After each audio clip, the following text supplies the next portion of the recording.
Chapter 1. Dear Sister, I found this letter among some others, scrolled up and tied with purple ribbon, in a chest belonging to our great-grandfather. The name Charles has belonged to several in our family line, but I believe I know the one who received and saved this letter, and kept it preserved for so many years. I believe the letter speaks for itself, so I will now offer it up to you. Dearest Charles, I hope this missive finds you in such good health and bright humor as I know you cherish for me. I do well enough here. My companions, although frequently lethargic, are well-bred and congenial in all points. We all miss the comforting balm of regular human companionship, for, other than the staff and one another, we have none at all. Yet I fancy in my conceit that my longing for you exceeds that of any longings indulged by my fellows as we reside here in splendid isolation. You have said that you entertain hopes of my eventual recovery. This speaks well of your kind spirit, my friend, but we both know the doctors share not in your optimism. Your letters warm me inside and out, which is well since I so often feel a chill. It may be the bracing sea air of the Atlantic here in the maritime provinces, but I fear it is merely a symptom of my dread condition. Although they often roll us out in our chairs to take the airs, we are thoroughly bundled up with coats and lap robes and muffs and all, yet each of us feels the chill, more perhaps within ourselves than through any external influence. Have you seen the old place? How dear it was to me! It was there you would read to me, in my private walled garden, my sanctum sanctorum. I feared to kiss you, you above all others should best know why. Yet I suffered you to hold and comfort me, and the joys of that intimacy I shall ever keep in memory. I hope the new owners are kind to the place. I hope they feed the birds, and water the roses, and oh, I hope they do not disturb the resting place of poor Dot. You laughed at my sentiment, when during one of your visits you caught me laying a wreath of my precious blooms on her grave, but you endured my folly then and eventually came to share my sentiments for the poor creature. For, as you know, there once was a lovely porcelain bisque doll in that house, a doll just the size of her owner, and the doll and her owner shared their days and their isolation. The girl was Dorothea, and the doll was, using nurse's pet name for the child as well, Dot. And it is to that point I wish to speak now. You say you wish to hold yourself apart from society, especially the society of young ladies, in hopes of our eventual reunion. You are very dear to me. You have already given up, for many years now, the rounds of soirees and entertainments most suitable to young men of your age and station, out of consideration for me, since I could not enjoy them with you.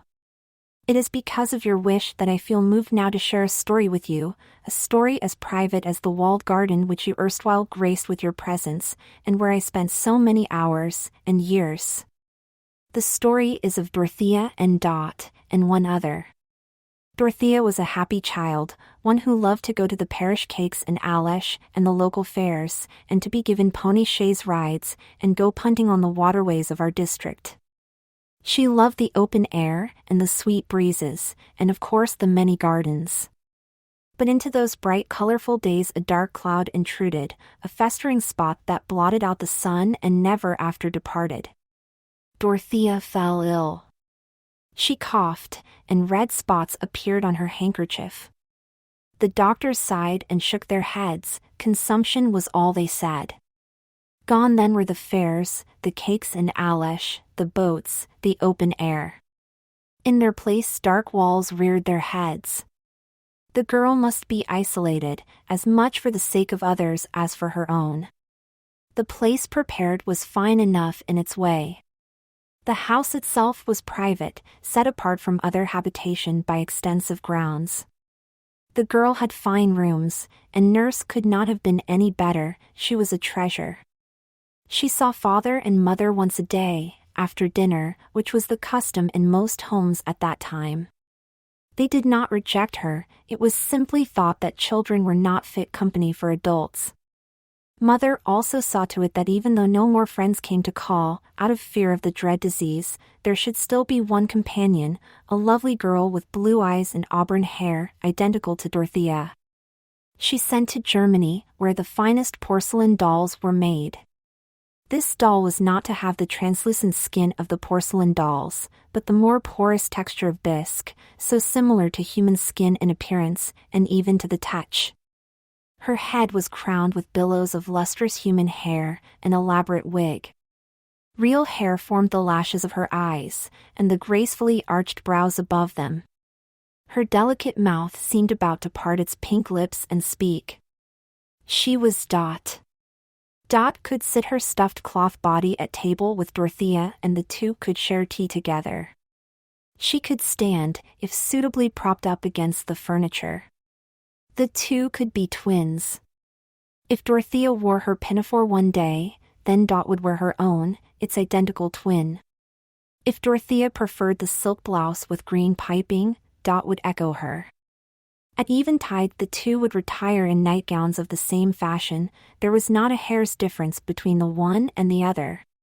There can be no doubt that Dorothea loved Dot with all the affection a loving child can lavish upon her only companion. It was sad that Dot could never by word or gesture return such loving attention.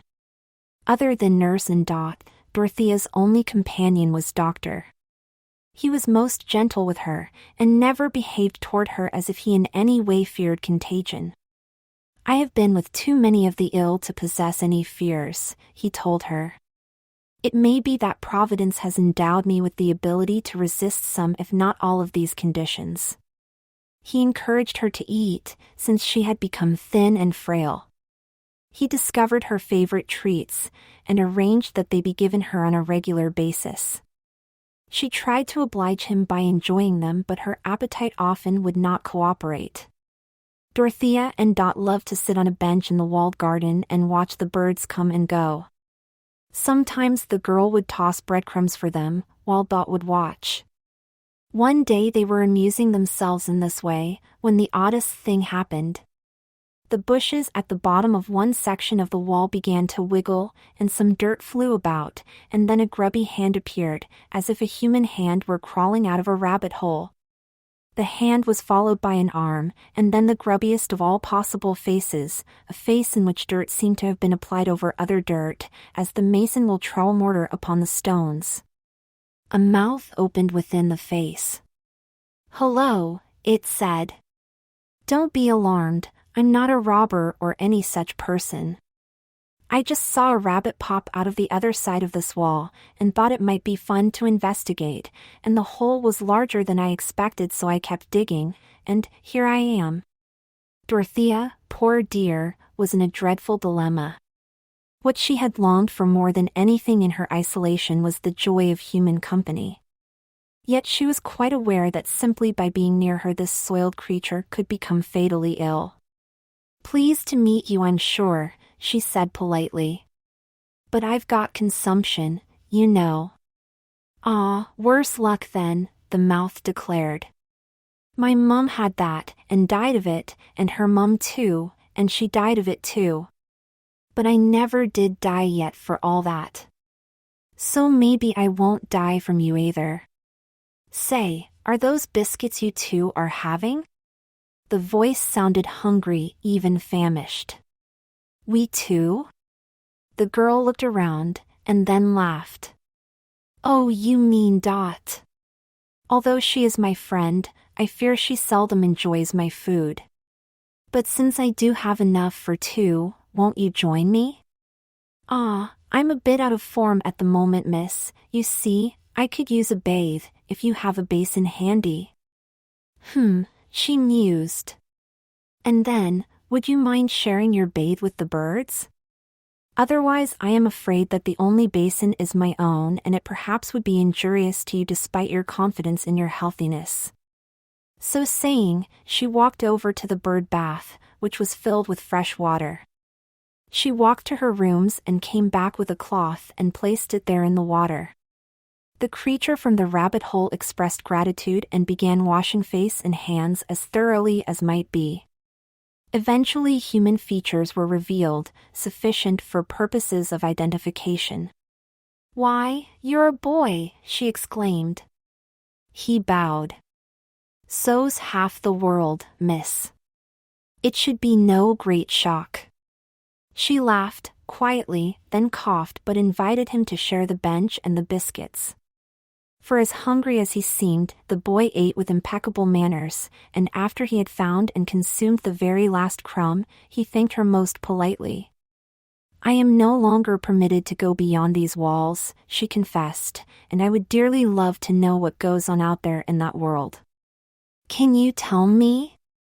How is life for those who are not confined as I am?" He looked at her soberly. "There may be more than one form of confinement, miss. Although I can roam freely, I am confined by the walls of want and deprivation.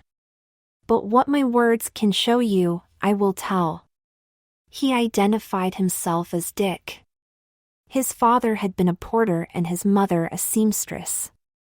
They had their own apartments in the mews, filled with cats and dogs running about, and the rough sort of lads who were always being chased out of one shop after another. He told her of the parish church, and its quiet churchyard and the moss on the trees, of the poor kindly old vicar with his elbows worn out, of the greengrocer who would pretend to drop an apple and leave it there just for Tom to pick up, of the merchant who always had candle stubs in his trash which were still large enough to burn, of rolling hoops down the bumpy alleyways, of playing at cards with his parents by the light of those candle stubs. Tom's family had coal enough for their little stove, and tea enough for the kettle, and bacon enough to make you wish for a bit more. They had each other, and were content. But then his father, who carried heavy weights for a living as a porter would, of course, had the misfortune to miss his footing coming down a narrow lane in the rain. He fell over a low wall, and broke his neck. They buried him among the paupers' graves behind the churchyard proper. After that, things were desperate. Tom was young as could be, but he ran errands for whatever coins people were willing to give. He ran alongside the railroad track and picked up loose lumps of coal for their stove. He rummaged in the ash bins and refused piles of the back alleys for whatever was not too spoiled to be used, whether for food or clothing or any other purpose. For 1 year, including an especially brutal winter, he helped his mother keep house and keep themselves alive. Then she began to cough and spit up blood. She knew the signs. Consumption had killed her mother. "Dick, I love you," she said one day. "In a sock under the tick on my bed is some money. Get me some brandy with it, will you? And keep the rest for yourself, for you will be needing it." Tom cried. They had not even spent this last little nest egg to bury his dad. He knew by this sign that the end was near. His mom had been getting thinner, and could not take much brandy at one time, but she did sip away at it, and it seemed to comfort her. When the brandy had finally been used up, so was she. "I remember, it was Ascension Sunday," the boy related. "The vicar used to read to me, and I learned a lot about books and language from him, although the nice ladies of the parish scathhed him for it. He said that this was the Sunday when Jesus was taken up into heaven, and he was sure that the same had happened to my mum, and she was up there right then with the Lord." He sniffled a little at the thought. "Without Mum's work there was no way I could afford any rent at all, so I had to sell off all our goods except for what I could carry slung over my back. I learned to make friends of a sort here and there, and eat whatever did not make me sick, and I still worked as honestly as I could and lied when people asked me about my parents, and I made shelter in sheds and under carts and wherever. I did steal some things.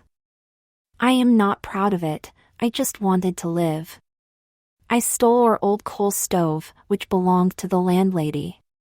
Eventually I found a house near the mews that had been abandoned after a fire. It still had 3 walls and part of the roof. I hid there with my stove, concealing its smoke as much as I could, and never lit a candle or made any light. I propped up a rusty old bed against one corner and draped carpet over it and filled the space in there with rags. It was warm enough even in bad weather, just so I did not catch anything on fire with my stove." The poor boy! Berthia's eyes brimmed with tears. She had thought her lot a hard one, yet she had never lacked for anything other than strength and companionship. "That was 2 winters ago," Dick went on. I made my living by my wits. I had many close scrapes but survived each one. Finally, whoever held title to that burned house decided to have it razed, and I had no word of it and had to clear out with nothing but the clothes on my back. So I was looking for new digs, and when I saw the rabbit I figured maybe a place that lets rabbits dig under the walls might be abandoned and I could make my home here. He shrugged. Dorothea looked at him and brooded for a moment. Are you feeling sick? She asked. Not at all.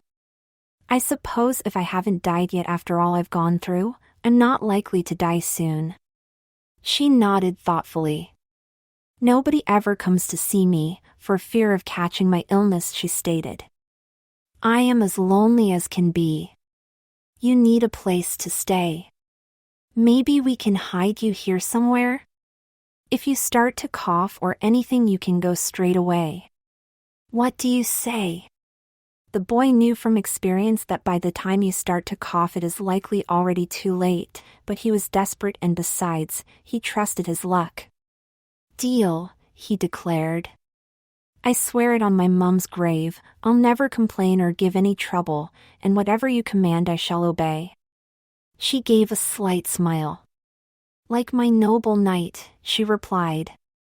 Very well, let us see what hiding places my rooms offer. She led the way and he, obedient as promised, followed. But when they came to the French doors which led into her quarters, the boy hesitated. Everything in here is so fine, he whispered. Whatever I touch will become soiled. Not only will I spoil your place, but anyone who enters will know some dirty creature has been there. That, of course, would have to mean a stranger. He hung his head. But the girl said, very well, just for now we will hide you in the potting shed. We do not have a full-time gardener, just occasionally a special hire. While you are there, we can use water from the rain barrel to give you a proper wash-up. And, would you please call me Dot? Righty-o. And who is your friend? She's really Dot, but can you please call her Dorothea? My real name is so stuffy sounding, and I love the way Nurse calls me Dot. It feels so friendly. So from that day the names were changed, as far as the three of them were concerned. Dick remained Dick, but Dot was now Dorothea and Dorothea was Dot. That evening at twilight she crept out to the shed with food and tea. Tom said his thank yous very nicely but devoured his provisions like a wolf. Dot noticed that his clothes were hanging loosely from his frame. If they once had fit him, he must have lost considerable weight from his hard life in the back alleys. She had also brought an extra blanket and pillow. He rubbed his face in the pillow and smiled. I haven't had a real pillow in ever so long, he murmured. Dot just beamed. Surely there could be nothing wrong with helping out the stray child, she felt so benevolent. Next morning when Nurse came to bathe her and remove last night's dishes, she exclaimed, Heavens! I haven't seen you eat so well in years. Are you feeling better, my dear? And Dot smiled at her but said nothing, keeping her thoughts to herself. Nurse, encouraged by this apparent change, brought bread and butter and marmalade, and tea with cream and sugar. Dot made a good show of enjoying it as best she could, but as soon as she was alone she slipped out again to the shed to share her treats. I'll bet you might think a lad like me has never had marmalade, but you'd be wrong. Dick exclaimed with his mouth full. 3 years ago Christmas, I had some at the vicarage. Good? Wasn't it just, though?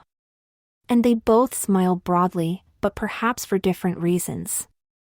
After that, Dick would spend his days in the shed, and in the gloaming Dot would appear with food and they would visit. She and he both napped at midday in order to save more time for their nightly chats. In that mild time of year their hours of safety, when they would not likely be discovered, were limited, but they cherished them all the more. While they could still make out objects in the dimming light, they would arrange a little garden near the shed, with flowers and other growing things transplanted there from other parts of the garden. They made a village of sticks and stones, with moss for grassy lawns, and pine sprigs for trees. They enacted dramas in their little village. They dug a little pool in the center to be a lake, and filled it with water from the bird bath. They made boats of leaves, and Dot would imagine she was punting once more. Dorothea accompanied them at their playtimes, but remained a silent spectator. Mother and father were delighted. Their child was exhibiting new signs of appetite, and surely there was a new spring in her step and a new light in her eyes. True, she had not filled out yet, but were there not signs of hope? Then the evenings lengthened and became chill. For a short while the children were delighted, since this meant more time for their evening play together. Soon, however, not even an extra blanket for the boy could ward off the cold. They took thought to other arrangements to see them through the oncoming winter. Dick had by now been thoroughly washed of his original grime. He had put the bird bath to good use, and caught occasional rainwater in a bucket from his shed as well, so that he resembled any properly bred child. His clothing had been filthy and there was no discreet way to launder it, so the children had taken old sheets and formed them into robes and pantaloons for him, using pins and rather poorly basted stitching. He looked like some adventurer returned from Arabia, needing only the keffiyeh. One unfortunate side effect of cleanliness and the wearing of sheetcloth was to render him easily visible even in the twilight, and so the children had to always be on guard as they played. Now they were especially wary as they crept into the house, looking for a suitable hiding place where Dick might hibernate. Nurse went through Dot's closets to select outfits each day so he could not stay in there. He could not live in the commode since she simply used a chamber pot. There was a sort of parlor attached to her bedroom, and a small library, making altogether a little suite. Those 2 rooms possessed tables and chairs and a settee, but no place of concealment. Finally Dot hit on the solution. "My bed is raised above the floor high enough to give you ample room beneath it," she declared, "and you would be hidden by the parmentage, the dust ruffle. What if nurse changes your sheets, won't she notice? She does not often change the dust ruffle when she brings new sheets, it just stays there. Truth to tell, she rather resents that part of her work since she considers it more fit for the upstairs maid, but the maids refuse to enter my rooms for fear of contagion. So you should be safe enough." And so it was decided. Dick even got some old clothing bundled together to use as a tick. It was as comfortable as any bed he had enjoyed in the past several years, or more so. At first Nurse was concerned that the chamber pot seemed fuller every morning than it had used to be, but then she considered that after all the dear little girl did seem to be eating better these days, so of course there would be more offal. Now of an evening he would crawl out and the 2 would read to each other from books in her library. They both delighted in the myths and fables found in Bullfinch, and imagined themselves playing the parts of the ancients. Dick was a surprisingly apt reader, thanks to the efforts of the old vicar, and books had been a favorite means of mental escape for the invalid girl. They also used cardstock to create a castle and outbuildings on the library table, with crenellated walls and a moat of paper and drawbridge. That also had a Noah's Ark with little animal figures carved of wood and painted. With these they would at times populate their castle and create a fantasy kingdom of the animals. The lions were king and queen, naturally enough, and the horses were their noble knights. Swans were ladies of court. Zebras were knights from another country, sometimes jousting or battling with the knights of the kingdom, and at other times enjoying royal hospitality and swapping war stories. As in the summer, Dorothea was included in their play. In some ways she made a fine extra companion, since she ate little and never interrupted. One morning, after Nurse had left, Dot was sharing her bit of porridge with Dick. He ate after her, using the same utensils since to do otherwise would raise suspicion. He wiped the spoon first, but they both knew the practice was unsanitary. Just then they heard a bustling in the hallway, and a rapping on her chamber door. "Dorothea, it is I, your good doctor. May I enter?" And without even awaiting permission, and he came just a split second after Dick had dived under the bed. Doctor examined Dot thoroughly, listening to her chest, looking inside her mouth as if she were a horse and he a buyer, weighing her upon a set of scales.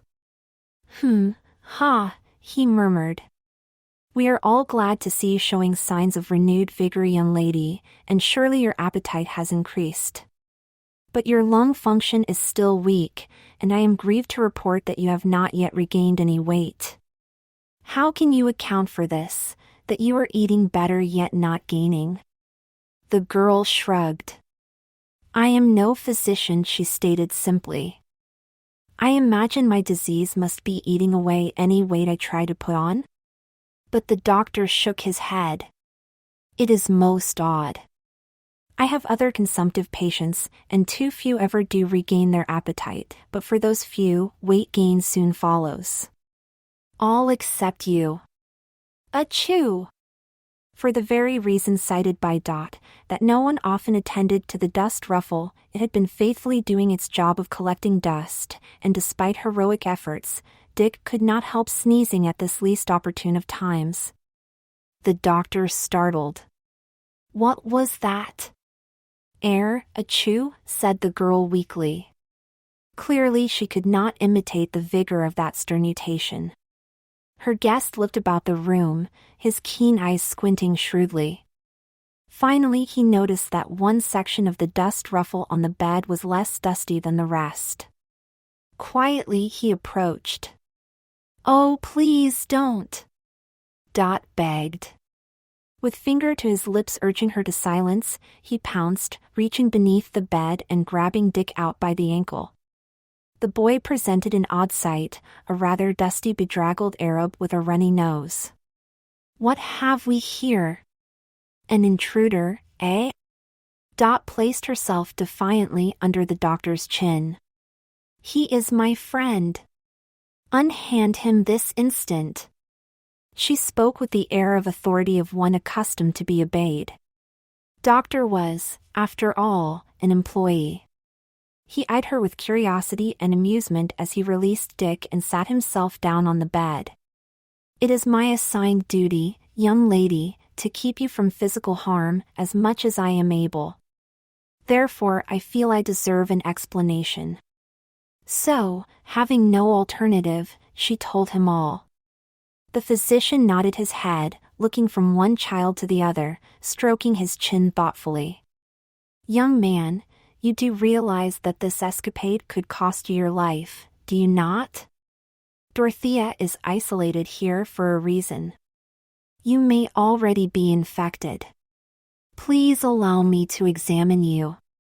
And he undressed the lad, who blushed becomingly as the venerable physician listened to the boy's chest and examined his skin all over. Remarkable. 9 months exposure, yet no sign at all of any infection. You did say that your mother and her mother both succumbed. Perhaps you were blessed with some resistance to the disease. Remarkable. The doctor then made a remarkable statement. "Young lady, I owe you a great deal. Because of a slip of the knife, I lost a prominent client and a great deal of my once prominent practice. Your apparent resiliency has brought me new custom, and for that I am grateful. I see now that the cause of your remarkable well-being is not my efforts but this new companion.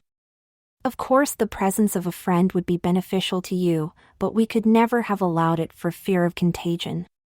Now however the friend has found you despite our efforts, and contagion has not yet appeared.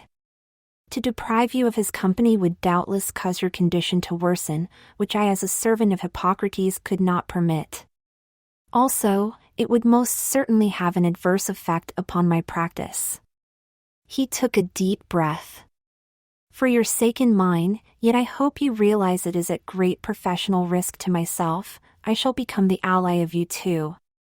Together we shall conspire to save some happy days, while we can. What is your name, young man?" "Dick," sir. And you do not ask mine in return? It is Foster, William Foster, a modernized version of Forrester, which is what we once were, our family. Do you have a surname? Hosgood, sir. Well enough, I once served some Osgoods, a fine old name. Now, Mr. Richard Osgood, can you apply your wits and help us determine a more suitable method of disguising your presence here? You cannot always hide under the bed, you know. Sooner or later you will be discovered, and by someone less understanding than I. So. The three of them looked around. Nothing. Oh, if only Dorothea could talk. Maybe she would have some inspiration to share with us, Dot opined. Oh, have the two of you switched names now? The doctor chuckled. Yes, she probably knows your quarters as well as anyone. I wonder, disguising your presence, the doll can help. He placed his hands on the girl's shoulders and looked her squarely in the eye. Is Dick's companionship important to you, child?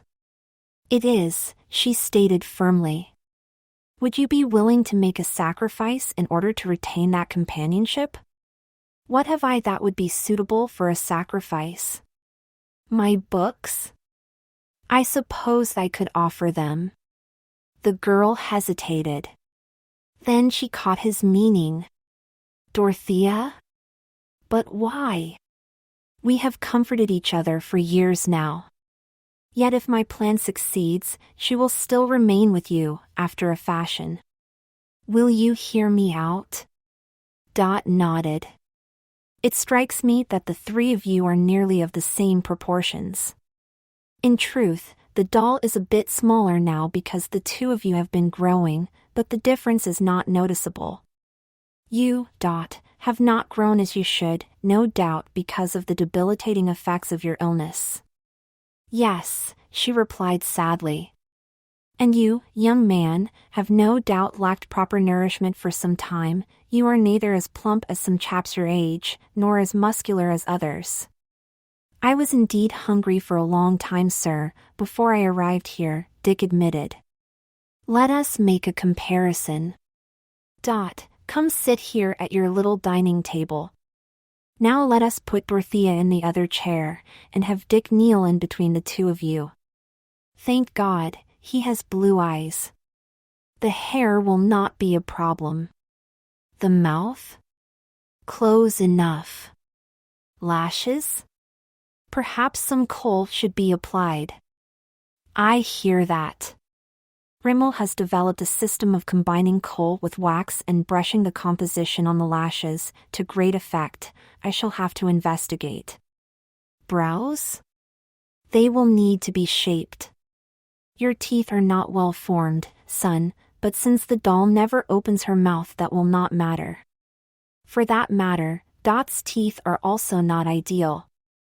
Your nails need better care, my lad. I shall bring you an orange stick and you shall work on your cuticles every day, also an emery board, for buffing and filing your nails. See how nicely manicured Dot's are? Yes, I do now, but I just never thought to think about it, if you know what I mean. The doctor chuckled again and said he did indeed know, but that they were going to have to think of a great many things if they were to pull off this grand deception. He got some tape out of his medical bag, and measured the dimensions of the doll with it, around her forehead, and from the brow to the crown of her head and then to the nape of her neck. He measured her waist, and height, and the length of her arms, and the length and circumference of her neck, jotting down his findings in a little notebook. Then he took the same measurements again, only this time it was Dick he was measuring. Finally he sighed, and put away his things. It will have to do, he said. The resemblance will not be perfect, but since no one will have any cause to suspect an imposture, it should succeed. After he left, Dick was relieved and felt that a great weight of apprehension had been lifted from his shoulders. After all, he had lived daily in fear of discovery. Not only would he likely have been beaten in such event, but he would have been bodily ejected from the premises. He would miss the food and warmth, and he would miss the company of his friend, one of the few persons he had encountered in his difficult life who showed any sign of caring for his welfare. Dot, on the other hand, was melancholy. She came to the realization before Dick did, that the doctor meant to disguise the boy to resemble her life-sized doll, Dorothea. The boy could then occupy these apartments without fear. But they would have to dispose of the true doll, the original.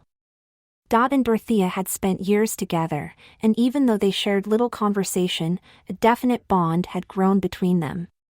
Their parting would be a sad occasion. That night she brushed her doll's luxuriant hair with a special care. She twined ribbons there, and held her old friend on her lap as she read to Dick in the library. Then she took extra care to dress them both in identical nightgowns, and even in matching kerchiefs. Dick for his part took extra care to dust under the bed. There would be no more inadvertent sneezing. The doctor surprised them by appearing again next morning. Ordinarily he visited only one time per week. He had forgotten to take the measurements of Dot, he explained. His story to her parents was that he was going to give her a treat, new matching sets of clothes for her and her doll. In reality there would be 3 sets, but only the doctor and the children would know of this. Dick's matching set would be slightly larger than those which the real doll would wear. At first, nurse and even mother and father would be shown the doll wearing the new outfits, so that they could become accustomed to her appearance. Then, it was hoped, when Dick began to play the role of the doll, no change would be detected. At last Dick understood the full scope of the plans which were to envelop and shape his life and his future. Was he dismayed? No, the thought of wearing nice clean things appealed to him, and the fact that they would be designed for a girl bothered him not at all. His life as a boy had not been a rewarding one. This change could be for the best, and if so he would welcome it. For several weeks, when the doctor made his regular visits, he kept the children informed of the progress of their new clothing. If only one could instantly purchase dresses which fit perfectly, he exclaimed. But good seamstresses do not like to be rushed, and I want to stay on the good side of this one. Dick for his part offered the opinion that his mum had been a seamstress and he had always been proud of her work, so please be kind to this one for his mum's sake. Thank the Lord you won't have to speak in your role as the doll, boy, the doctor exclaimed. Your uncouth accent would be jarring coming from her delicate lips. Dick let his friend ignore him during those ensuing weeks. She needed time to say her farewells to Dorothea. Once Dick took over that role, the doll would have to vanish forever. The snows were beginning to melt by this time, so the 2 children went out after sunset to survey the garden for a suitable burial plot for Dorothea. Her body is just cloth and sawdust and plaster, Dot declared, as she sniffled back her tears, and she could just be crushed and then burnt, but I could not bear it. I would dream of her burning up like that. So we shall bury her like a decent Christian, with prayers, and she shall have a cross standing over her resting place. Dick assented, not without regrets for the poor burial honors shown to his own father. He had not dared even remain to see his mother interred, for surely he would then have been sent to the workhouse. Together they carefully examined the substantial grounds of her private park, rejecting one potential final resting place after another, until at last they returned to the old potting shed. After all their searching and deliberation, it was decided that here was the ideal spot.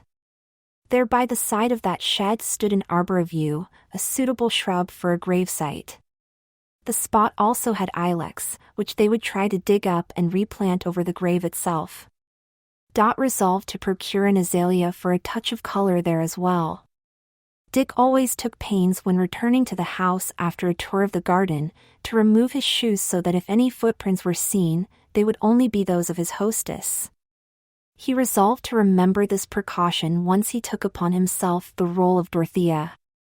The household would surely become alarmed if they imagined the doll had been walking around the grounds with her mistress. The next day, Dick could not bring himself to eat anything. "Are you ill?" Dot queried. You always seem to love Cook's creations. Not ill, just worried, Dick confessed. After he measured us, I noticed that my middle is 2 inches wider than Dorothea's and 1 inch wider than yours. Will not people notice that I am unusually stout?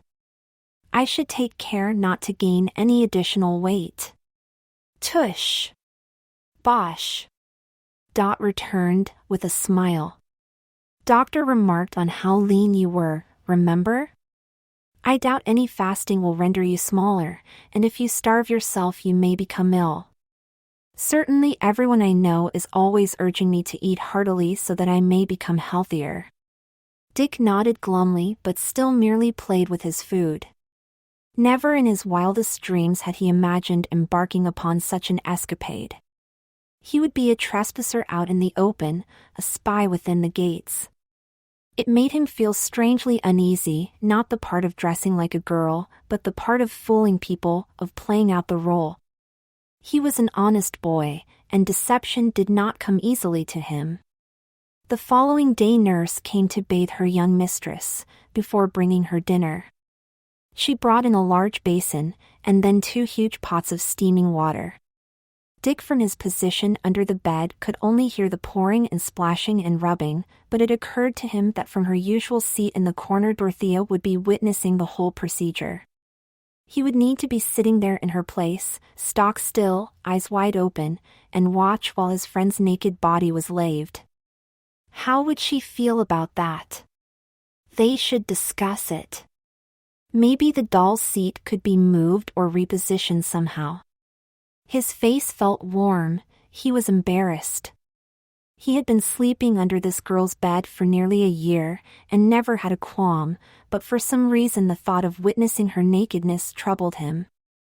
This was going to be too much for him, he was not up to the task.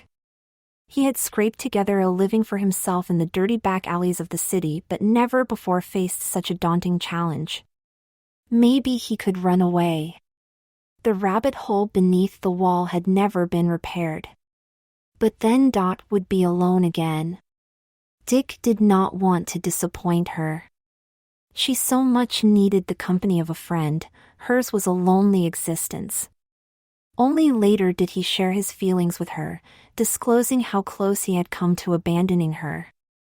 Finally there came the week when the doctor appeared and, good to his word, brought several charming outfits. He presented one set apiece to Dot, Dick and Berthia. Then he stood back in eager anticipation to savor the results of his labors. There was a long white dress with ruffles around the neck and shoulders, gathered sleeves, and a red satin sash.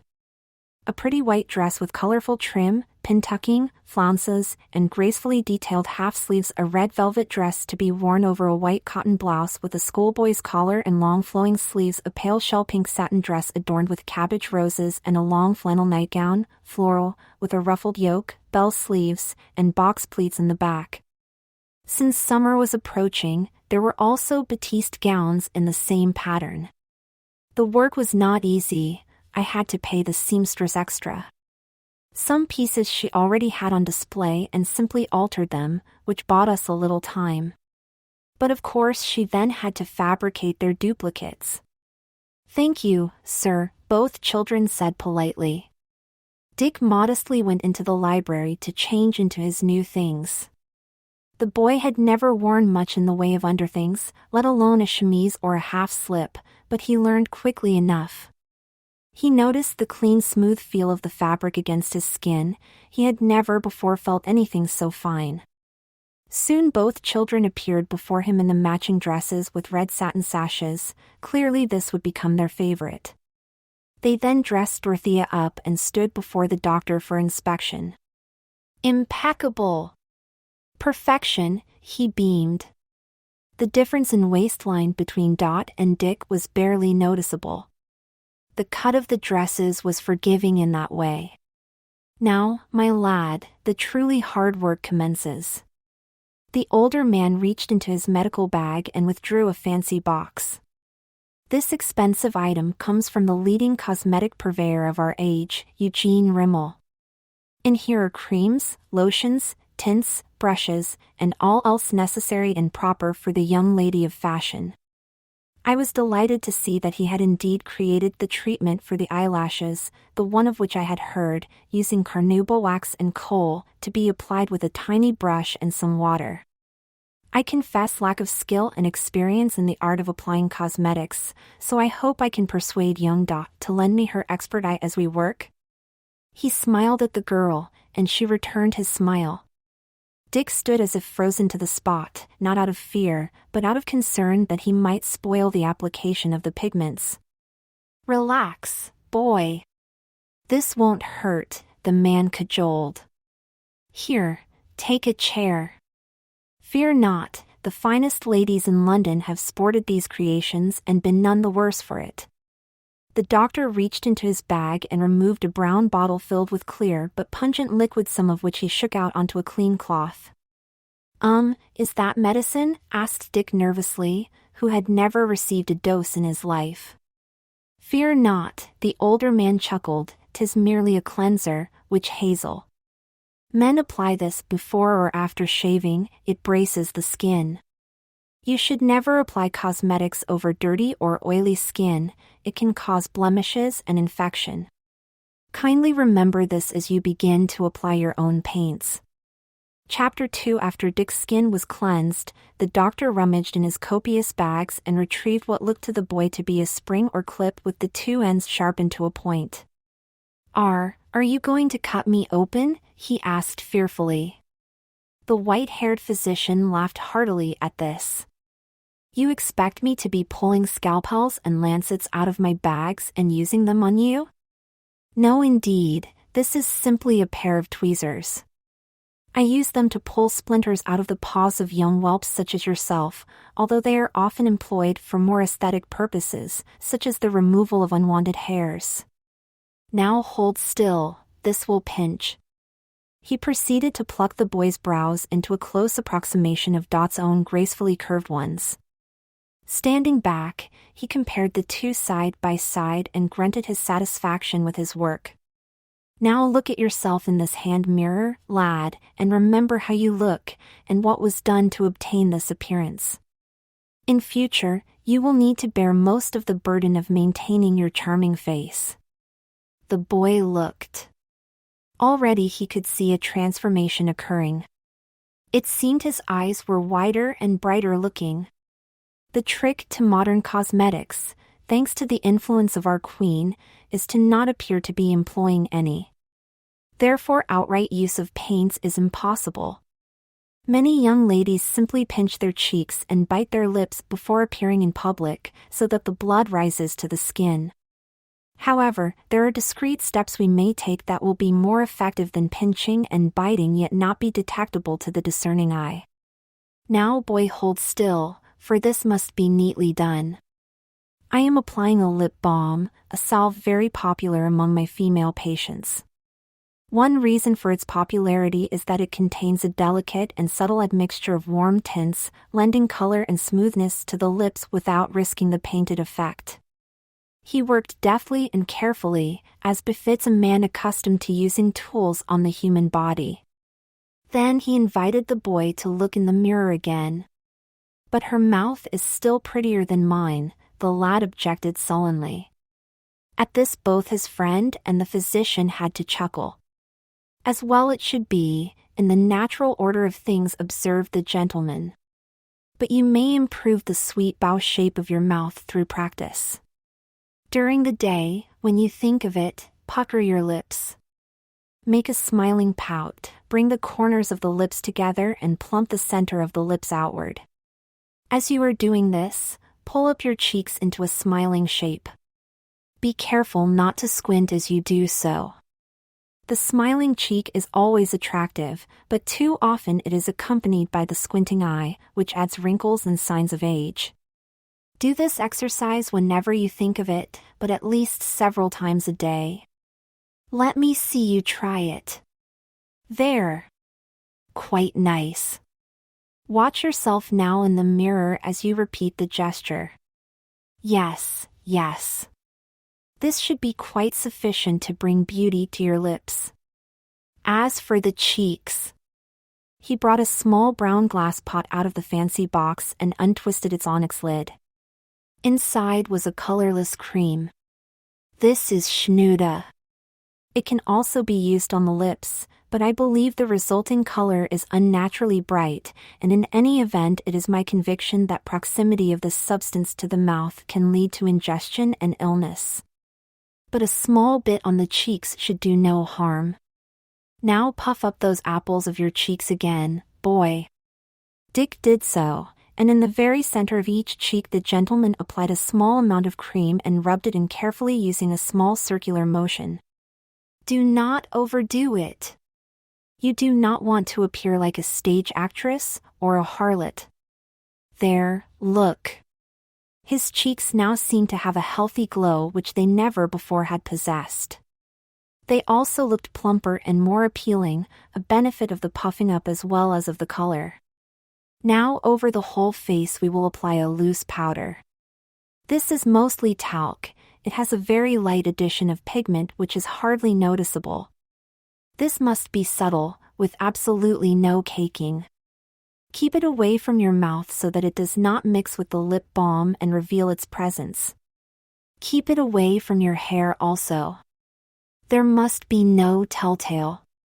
And the man applied the talc with a large brush. Also beware of having any of it catch in your brows or lashes. It is best if the Schnuda and talc are applied first. That is what I should have done. Then the rest can be neatened and cleaned up as you go. One more step, and that is the eyes. Observe carefully. Once again the goal is to approximate nature as much as possible. We are using wax and colorant, but their presence must remain undetected. No clumping. He now removed a small squarish parcel wrapped in paper from the fancy box and laid it on the table. Opening it, he revealed a rectangle of pale yellow waxy substance, a very fine small little brush, and a small lidded box which he proceeded to open. He placed another piece of paper on the table, shook a small amount of pure black powder out of the lidded box onto it, placed a few droplets of water onto the wax, rubbed the brush back and forth across the wax, and carefully worked the brush through the black powder until it was evenly coated. Try opening one eye whilst I apply this rimel to the lashes of the other. Also try not to blink or twitch. This is a discipline which you will have to develop for those frequent times when you will be obliged to apply this substance yourself. See how slowly and carefully I work? When done properly, this procedure works a miraculous change. But any misapplication and disaster. Can you see what I am doing, as you observe with your other eye?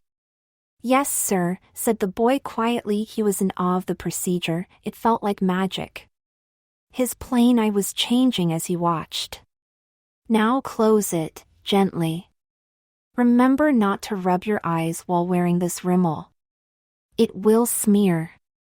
It may be removed with cream, which I shall leave with you. When you are not applying or removing anything, remember, hands away from the eyes. As the boy acquiesced, he reopened the eye and saw that there had been no smudging. He now had one elegant eye and one plain one. Obedient to the doctor's command, he closed the other eye as the cosmetic was applied there. Finally he was able to open both eyes at once. Dick gasped. I'm another person, he whispered. The doctor smiled indulgently. Yes, or a doll. That is our objective. Soon you will be able to reside here out in the open at all times, without fear.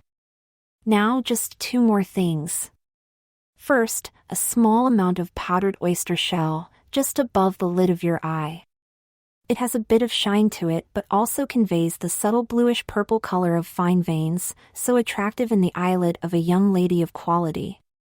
Your friend here comes by this beauty naturally, lucky her. See also how Dorothea the doll has a trace of color there?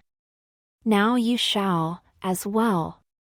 Take care that this not enter the eye itself, as it is abrasive and irritating. There lacks but one more item, but before we attend to that, kindly observe how I cleanse my instruments. The tweezers should be washed first, then the cloth which applied the lip balm, then the cloth which applied the schnude, the brush for the talc, and finally the brushes for the eyelashes and lids. Wash each separately. Take care that no colors mix, or find their way onto anything. Along with thousands of others in this country, your goal is to beautify yourself while having the whole world believe your beauty is entirely the gift of nature and not of art. Finally, after brushing and combing the boy's hair neatly, he removed a large box from his bag. Opening it, he revealed the featureless head of a woman or girl, crowned with flowing auburn tresses. "A wig," he said curtly. "Human hair, cost me a fortune." This head he placed on the table. He reached within the wig and pulled out a series of pins. Lifting up the wig, he revealed a tight woven cap underneath. This cap he transferred to the boy's head and stretched it snugly in place. "Dot, would you hold the glass for us, please?" "Thank you." Now observe, young sir, or miss, how the entire procedure is carried out. First, the cap placed snug and secure in just that position. Now the wig, starting from the nape of the neck, stretching it gently forward, holding one hand on the nape so that it does not shift while you position each temple. Now pin the nape in place, carefully, we want no bloodshed. Is it secure there? Good. Now pull the temples further down and forward. The wig will always fight you and try to pull itself up into a fluffy ball atop your head. You must fight back. Now hold the crown of your head and pull forward. A high brow is elegant, but to appear in the likeness of Queen Elizabeth would be ridiculous. Here now is the trickiest part. Work very quickly. Place pins in the crown, both temples, and above the brow. Now, as is usually the case, we must needs go back and repin what we have done before, because the drat wig has shifted around as we fastened it in place. Look to find any odd-seeming spots, such as above and behind the ears, and correct the appearance with a pin. Well. Now shake your head gently. Good, all seems secure. It is safe now for a final brushing. Watch the technique. This is not as easy as it appears, is it, Miss Dot? The girl agreed, as she watched in rapt fascination. But the skill can be acquired with time. In the interim, I hope your friend will help you with this routine, Oh, gladly, the girl exclaimed. It's like creating a work of art. The doctor beamed.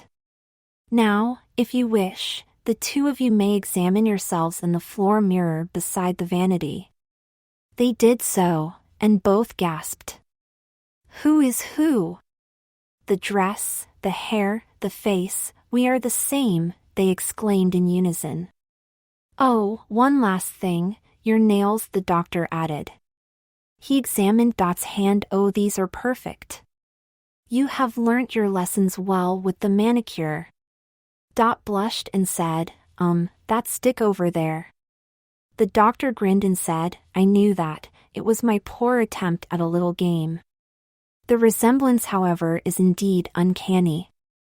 Now let's see, not bad, you must take care not to bite your nails.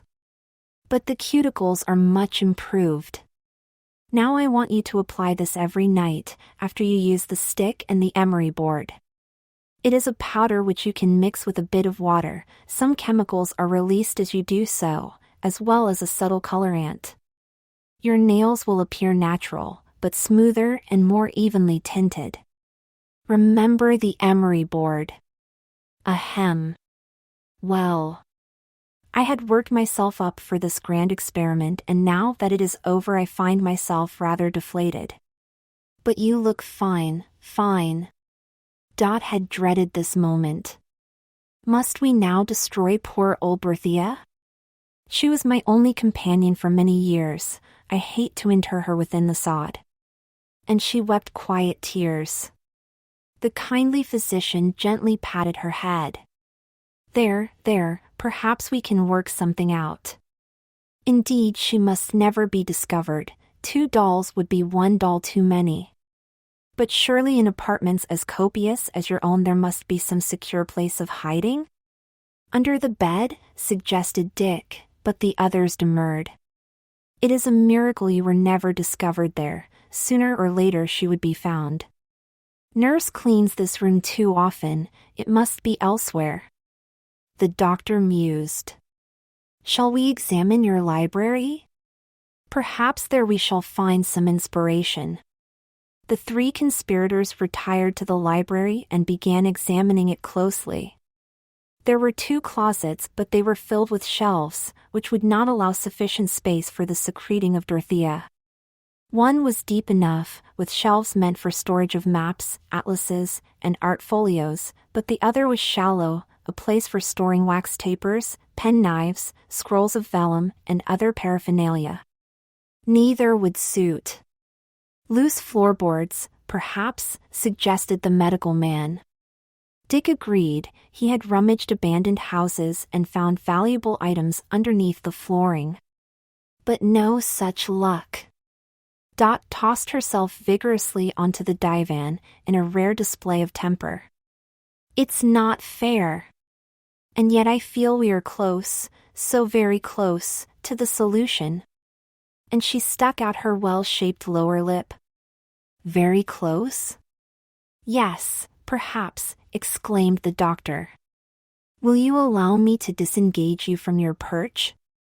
So the girl arose and watched in consternation as the doctor threw the 2 cushions from the divan onto the floor, withdrew a folding knife from his jacket pocket, and used it to viciously attack the upholstered base of the divan. You are ruining it, exclaimed Dot in horror. But he reassured her the cushions should keep any damage from view. At least I hope they will. Aha. Do you see? The children were uncertain as to what they were supposed to see. Beneath the cloth of the divan base there was a sturdy wooden crosspiece, and then tightly coiled cables of horsehair. They looked at each other, 2 twin girls, perplexed, and shrugged in unison. Just let me prise up this crosspiece, gasped the doctor as he labored with the flat side of his blade, levering up the wooden piece and exposing the horsehair. There now, he declared, if we carefully remove such the right amount of horsehair, in just the right place, we can hide Dorothea in there. I will bring new cloth to replace the damaged upholstery, and no one shall be the wiser. Brilliant, exclaimed Dick, in tones of wonder. But will she break if we sit on her? Worried Dot. The best way to prevent that is not to sit on her, then, the gentleman retorted. That sounds reasonable enough, the former boy replied. We do not often sit there anyway, since we like to read with the lamps, and they are on the tables where the seats are. Dot agreed, and so it was done. With more effort than he had anticipated, the doctor removed the horsehair. It was wiry and resilient. Oh, for the proper tools, he moaned. A serrated edge would be much more handy, but if we wait until I procure that tool, our imposture may be discovered in the interim. So, let us take her dresses and place them in the bottom and sides of this cavity I have created, and then place her within the remaining space. You may imagine her resting in comfort amidst beautiful things. Dot. She sniffed a sniffle, but nodded. And so it was done.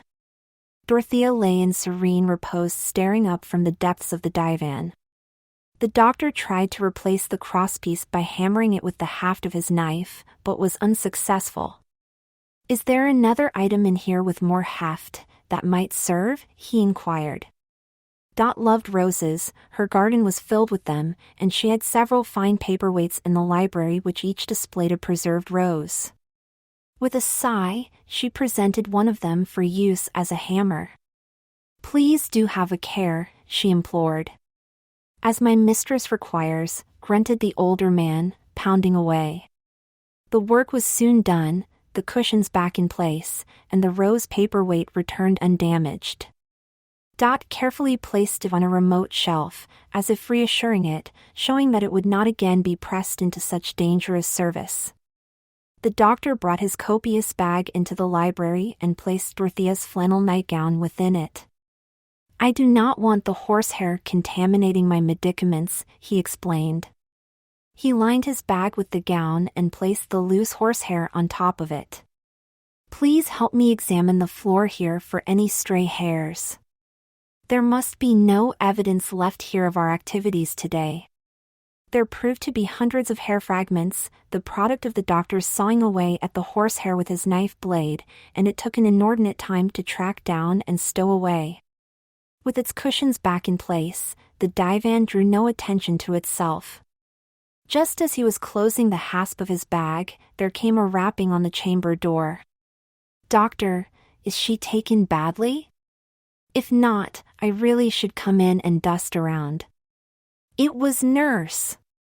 "Alas, all this business has taken much longer than I anticipated," the gentleman whispered. "What's to do?" Thinking quickly, Dot led Dick to a chair in a shadowy corner of the library and sat him down there. She posed him with his manicured hands crossed in his lap, head up and alert. "Now for heaven's sake do not twitch, or blink, or sneeze," the girl exhorted. The doctor said loudly, "Coming," but nevertheless took his time opening the door. "My apologies," he said. "The young mistress and I, and her doll, were just having an enjoyable conversation," replied Nurse ungraciously. "I am elated that you have been having such a fine time. Now please excuse me, this place obviously needs a thorough cleaning." The doctor backed nervously out the door as Nurse got a feather duster, broom and pan from a closet and began working furiously. She dusted inside the bedroom closet, under the bed, under the settee. There would have been no escape from discovery for them had she come a mere 5 minutes earlier. She moved into the library and dusted and swept there as well, all the surface, over and under every piece of furniture. If she tried to move the doll, she would discover that it had suddenly gained weight. "Oh please, do not disturb," Dorothea begged Dot, grasping her supposed doll around the waist and placing it on her lap. Nurse loved the child too much to stay out of sorts too long. "Oh, there's a love," she cooed. "Aren't you two just the sweetest twins? As alike as peas in a pod." And she patted them both on the crown of their auburn curls. Once she was gone, Dick drew a deep breath and started shivering. He had been so scared. It was so difficult, remaining completely motionless, going limp as Dot moved him around. But Dot was having a fit of the giggles. "Oh, how we fooled her. Poor doctor, he has created a masterpiece, yet no one shall ever know of it." Nurse had left bread and butter, marmalade and milk. Dick always drank first, so that his mouth would not touch where hers had been. This time, he left an imprint of delicate red lips on the glass. "We must take care to note and remove all traces such as this," Dot cautioned as she cleaned the rim of the glass. They spent the rest of that day indoors, as was their wont, while in the library, Dot often looked with strange fondness at the seemingly unoccupied divan. After the evening meal, as the natural light dimmed, they went outside to hear the birds and visit the roses. Dot took Dick's hand. "Thank you," she said quietly, as they stood together inhaling the flowery fragrance. "You have been wonderful about this, about everything. You accept every imposition without complaint, all for me. You are indeed my knight." Examining his pretty arms, lifting up the flounce of his dress, Dick returned, and with a fine coat of armor, no less. Giggling, they went hand in hand back into the house. Dick could no longer sleep under the bed, but insisted that to go under the coverlet with Dot would exceed the bounds of propriety. In the end, after Dot had composed herself, Dick lay down beside her on top of the coverlet. In whispered conversation they spoke of how they would brag to Doctor when he returned for his next visit. Their masquerade had been an unqualified success. "Oh, how we fooled Nurse!" Dot chortled as they drifted off into dreamland. Chapter 3. After that, the two children felt they were on top of the world. Dick could live openly as Dot's companion, as long as he remembered to go limp and hold still whenever Nurse was present. They were always careful to play quietly. It would not do for two young voices to be heard emanating from the girls' chambers. Whenever they came in from the garden, Dick had to remember to clean his shoes. Dolly would not be walking around getting her footwear soiled. When it rained or snowed, they read to each other. When Mother had finished with reading her periodicals, household words, and all the year round, she lent them to her daughter. These readings gave both children a taste for Dickens, which Dot politely requested. Her parents thought the author might be too plebeian for their daughter, but she persisted, mildly, and they could not long refuse her. The first installment was The Old Curiosity Shop, which caused them both to shed bitter tears for poor little Nell. Dot wondered whether Dick had faced the hardships of Oliver Twist, and he confided that he was well aware of the workhouse but had been warned clear of it by the kind old vicar, else he had ended up there rather than in the ash bins behind fancy homes. Everyone was very taken with the Queen and her consort, and the children were no exception. It was amusing to see Dick play the part of Albert in their little dramas, when he looked the very likeness of his queen.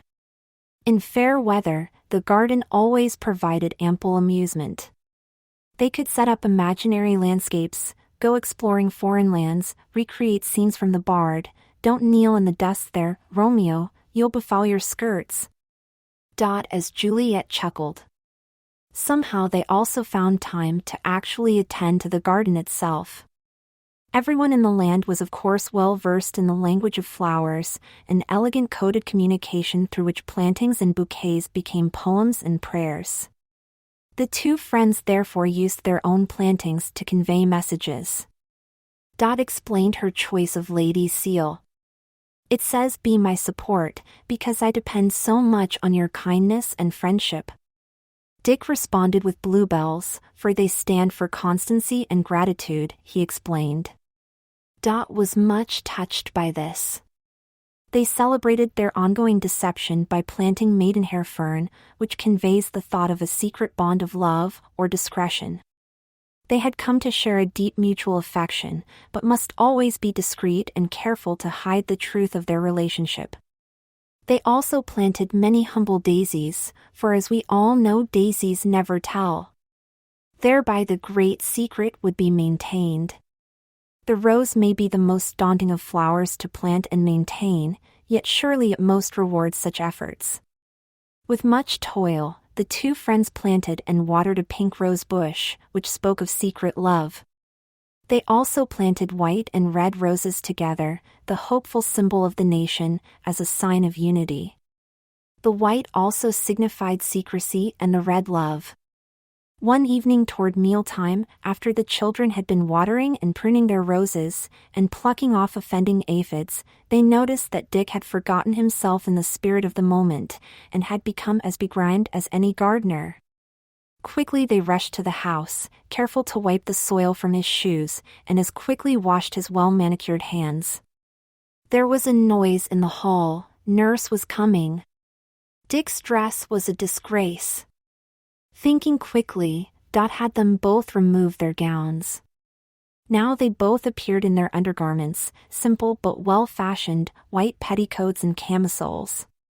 "For the love of heaven, Dick, have a care that your masculine elements do not show themselves," hissed the girl, as he perched on the usual chair. In walked Nurse. "My word, what have we here? Why have the two of you shed your clothes?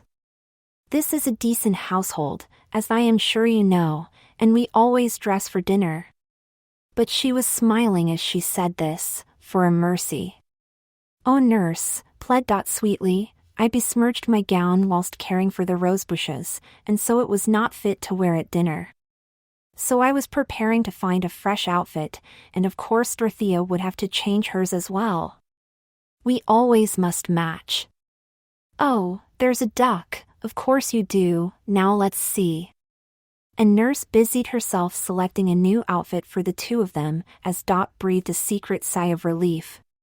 The two were much amused to relate this adventure to the good doctor at his next weekly visit, but he chided them. "Oh, children! This good woman expends such noble exertions for your sakes, and yet you make her a mockery." At that they were contrite, but Dot defended herself. "We were not intending to be unkind, and as for faults of which we are unawares, we do pray for those every evening at bedtime." Among the many collections of sermons and prayers and spiritual readings in her library, she had found a prayer penned by Jane Austen which was her favorite. It said, in part, "Be gracious to our necessities, and guard us, and all we love, from evil this night. May the sick and afflicted be now, and ever thy care, and heartily do we pray for the safety of all that travel by land or by sea, for the comfort and protection of the orphan and widow, and that thy pity may be shown upon all captives and prisoners. For you see," she told the doctor, "I am sick and afflicted. Dick is an orphan. So while we are confessing our sins, we are also praying for each other." She was so sincere that the older man could not help himself. He knelt and hugged her, and then he even hugged the boy, who blushed. And so their lives continued. Dot got no worse, for she was well inclined to live now for the sake of her friend. Dick gained little in height or weight, for his diet remained limited to half of what one child was expected to eat. Dot had no appetite and did not miss having full rations, and Dick did not complain since his small portion was more generous than any he had been accustomed to have in his poor prior life. At Christmas Eve, the girl was expected to bring her doll and join the family around the Christmas tree in the parlor. This was a marvelous innovation introduced by Prince Albert, and was all the rage. A real tree was brought into the home, and its branches graced with candles, and with little ornaments.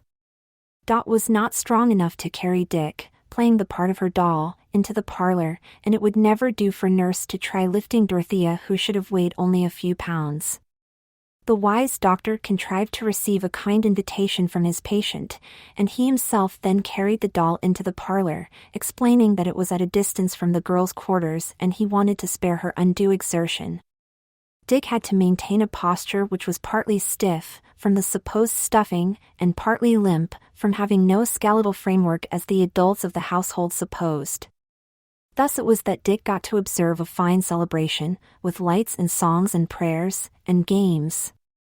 Dot managed to secrete some of the nuts and fruits and sweets into the inner hem of her gown, and so Dick even had a taste of these wonderful treats, later. He was so happy to be there, how he wished he could sing along with the family. "Why, look at your dolly," Mother commented. "I could almost believe her eyes hold a special glow this evening." "Oh, it is undoubtedly the festival lighting which lends that appearance," blustered the doctor, but Dot insisted, cleverly, "Perhaps it is a Christmas miracle. Surely on this of all evenings, my best friend could be touched with sufficient life to share our joy, and say amen to our prayers?" This comment drew the attention of all the adults to the beloved girl. She had played upon their sentimental natures. Mother dabbed her eyes. "What a sweet child," she murmured, as she clasped her husband's hand.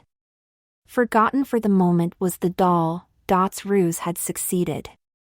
That winter Dot managed to request an extra quilt. The family feared this was a sign of her deteriorating condition. She tried to reassure them that she merely felt a chill.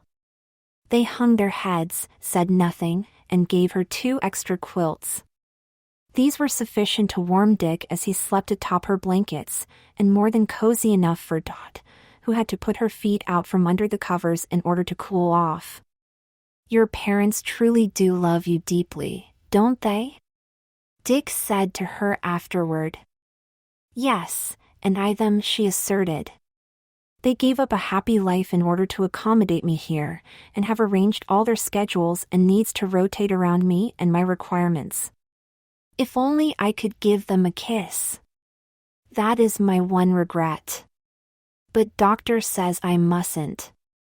When we embrace, I embrace them fiercely, to make up for the kiss that never comes.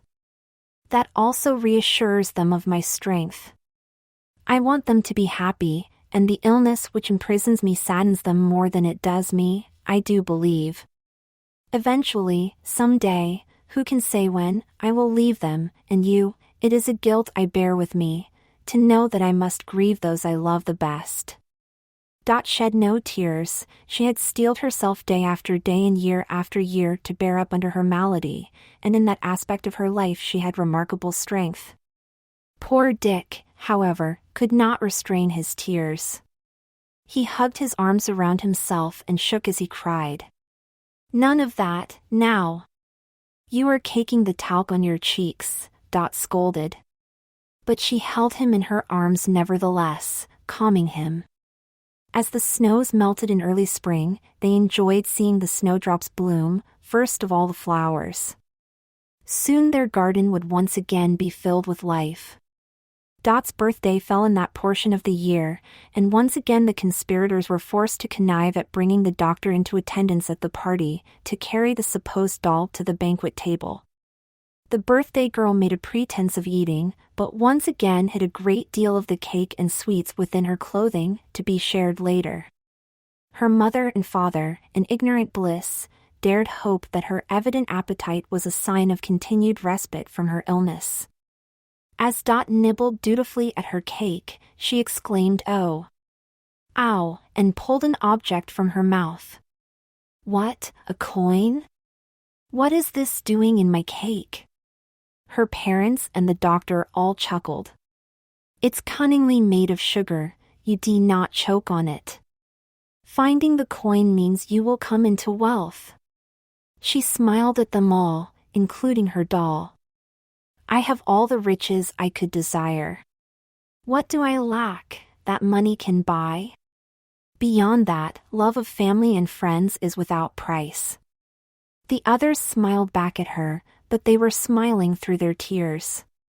That evening, the doctor said, "Here you are, back in your rooms. I must say, I am getting a bit long in the tooth for such exercise. Is your dolly putting on weight?" He winked as he said it, but Dick was concerned.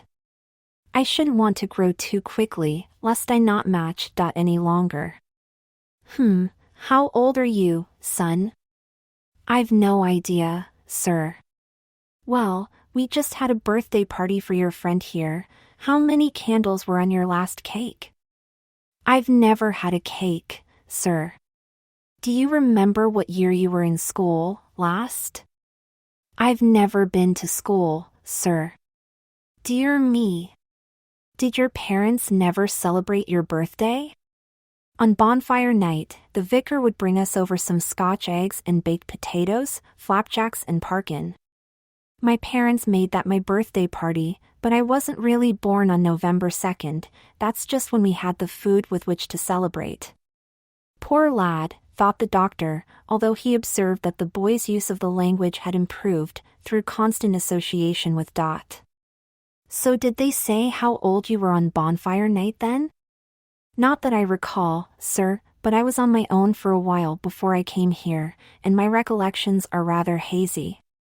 Yes, well then, perhaps discretion should be the better part of avoirdupois?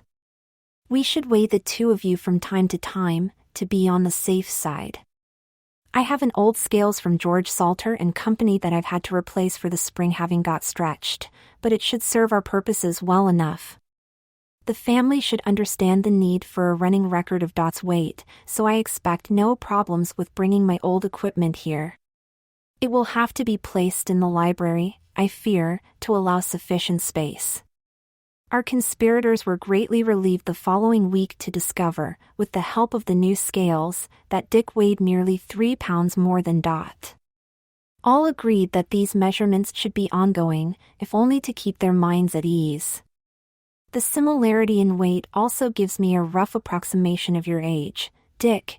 If you were too much Dot's senior, the difference would be much greater.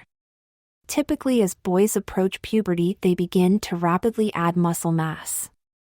What is puberty, sir? The boy who looked like a doll asked him. Eh? I'd have thought that was common knowledge. It is the time in a child's life when he or she develops mature sexual characteristics. Genitals develop. Girls begin to menstruate. It is possible, albeit undesirable, for such growing children to procreate. I beg your pardon if my speech seems blunt. It is the habit of an old medical man to discuss in a direct and practical way whatever pertains to the human body. The twins became uneasy. How soon would this change come upon them? Would it alter their friendship? Would Dick suddenly become huge? What would happen then? The doctor tried to reassure them. We do not know what tomorrow may bring, let alone the coming years. Today is sufficient for our concern and attention. My brother is with the Royal Army Medical Corps in Hindustan, and he found there a Hindu saying which strikes us both as freighted with ancient wisdom: look to this day, for it is life, the very life of life, in its brief course lie all the verities and realities of our existence. The bliss of growth, the splendor of beauty, for yesterday is but a dream and tomorrow is only a vision, but today well spent makes every yesterday a dream of happiness and every tomorrow a vision of hope. Look well therefore to this day. That would be good advice for us all. So they lived from day to day, and enjoyed each other's company. Often the children would hold hands as they meandered through their well-tended gardens, and look sweetly at each other. Now and then they would tenderly embrace, and if you had seen them you could not have said which was which. Every flower under their care flourished, but especially the roses. The white and red entwined together, making for a most pleasant visual effect. It is because our love is pure, state Dot. It is because our innocence is not without ardor, offered Dick. Both children gradually grew in stature, and required changes of clothing, but Dick did not outpace Dot in that regard. He continued to be her mirror, her other self. Yet finally one day, as the two were being weighed, the doctor whistled. Dot has not lost weight, for which I am thankful, but Dick seems to be gaining. Let me take a closer look at you, son. He examined the boy in private. You are about to descend. There is a coating of downy hair on your chest and limbs. Did you notice, when you applied your cosmetics, that your face is now covered with peach fuzz? Dick hung his head and admitted that yes, he had noticed this but had been reluctant to mention it. The doctor called a council of war. This is a crisis. We are at a decision point. Soon, I cannot say how soon, but it is inevitable and imminent, Dick will become a young man physically. He will look ridiculous and unconvincing as Dorothea, and the masquerade will perforce cease. I will try to find him a position somewhere, we will avoid the workhouse. But Dot will no longer have the consolation of his friendship. Dot had been stoical about her own health, but now broke down into tears. Dick placed his arms around her gently. Is there nothing that can be done, doctor? Is there no way to avert this fate? There is one, the gentleman admitted, but it involves risk and great personal change for you, my boy. I would say the sacrifice is unacceptable. But he nevertheless whispered in the boy's ear, words not meant for Dot. The doll's eyes grew wide, she gasped. But then she nodded bravely. I'll do it. Now it was the doctor's eyes which widened. You are that attached to her? Think what this will mean for your own future. I do not wish to consider a future without my only friend. Very well. Dot, Dick here has consented to an operation. His body will be altered. The result will be to arrest the physical changes which are starting to occur. He will be able then to remain with you much longer in his current guise. Dot may have been an innocent young maiden, but she surmised quite clearly the intent of these plans. No, Dick. I am not worth this mutilation of your body. It is my body, and my choice, Dot. I have every reason to do this, and my reasons are not entirely unselfish. I am protecting my own happiness as well. The three were perplexed when it came to making arrangements for the orchidectomy. Dot's quarters were not suitable for a surgery. The setting with the best facilities combined with the greatest level of discretion would be the doctor's own surgery. But how could the boy be taken there? Dick could not simply be smuggled out the front door, even in the guise of Dorothea. He could not be stuffed into the doctor's bags, copious though they were. Finally, the doctor decided to bring 2 ladders. He chose the very spot at which Dick had long ago tunneled under the wall. There he would place 1 ladder against the outer wall, and use that perch to lower another ladder inside the compound, which the children would then position so that at its top it would be in safe proximity to the first. Then Dick would clamber out. Should I remain in character as Dorothea when I leave? If people see the figure of a girl who resembles Dot leaving the area, it may cause a stir. True, but consider, few have ever seen Dot in person. Even if a girl was seen in the area, she could not easily therefore be identified as Dot. If you, however, were found around the grounds, as Dick, it would be impossible to explain away your presence. As you are too well aware, it requires a good hour to complete your disguise, and so you could not disappear and then reappear as Dorothea. The boy acceded to this reasoning, and so when the doctor's head later appeared over the garden wall, he made his escape as Dot's twin. As he clambered over the wall, he leant back and whispered audibly, "Now remember to take down and hide that ladder until we return, Dot." She blew him a kiss in silent acknowledgement. The 2 males, after descending, likewise hid the other ladder in the shrubbery. The doctor had taken a wagon to accommodate the ladders. The horse eagerly champed his bit, ready to make the return trip. Reaching under a blanket in the bed of the wagon, the older gentleman removed a black cape and hood which he placed on Dick as a makeshift disguise. He shook the reins, and they were off. Chapter 4. Directly the doctor and Dick departed, Dot descended into doubt and distress. This alliteration, Charles, is my slight attempt at humor, meant most to nerve me for the grim events which lie ahead. When would they return? They had not said. What if in the meantime Dick's absence, or her Dolly's apparent absence, were to be discovered? She would surely then lose her sole companion. Quickly she worked to hide the ladder which had perched upon the interior wall of the garden. Then she ran to the library and attacked the divan.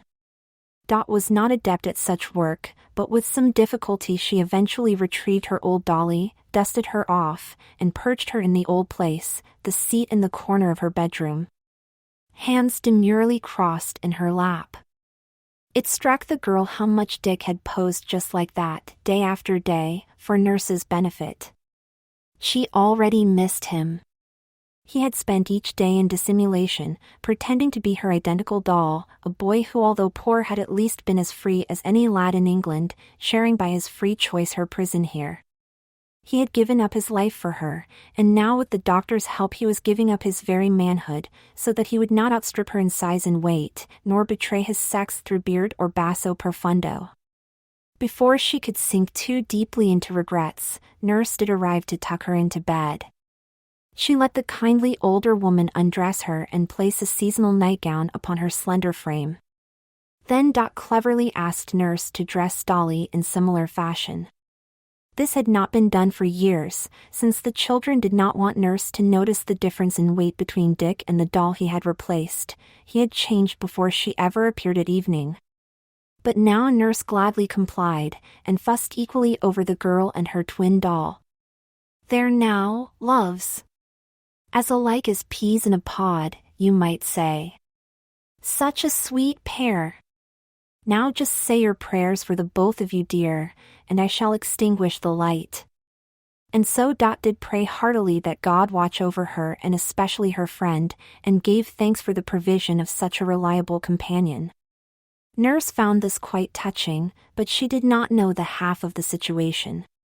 Dot lay awake most of that night, staring at the blank plaster ceiling.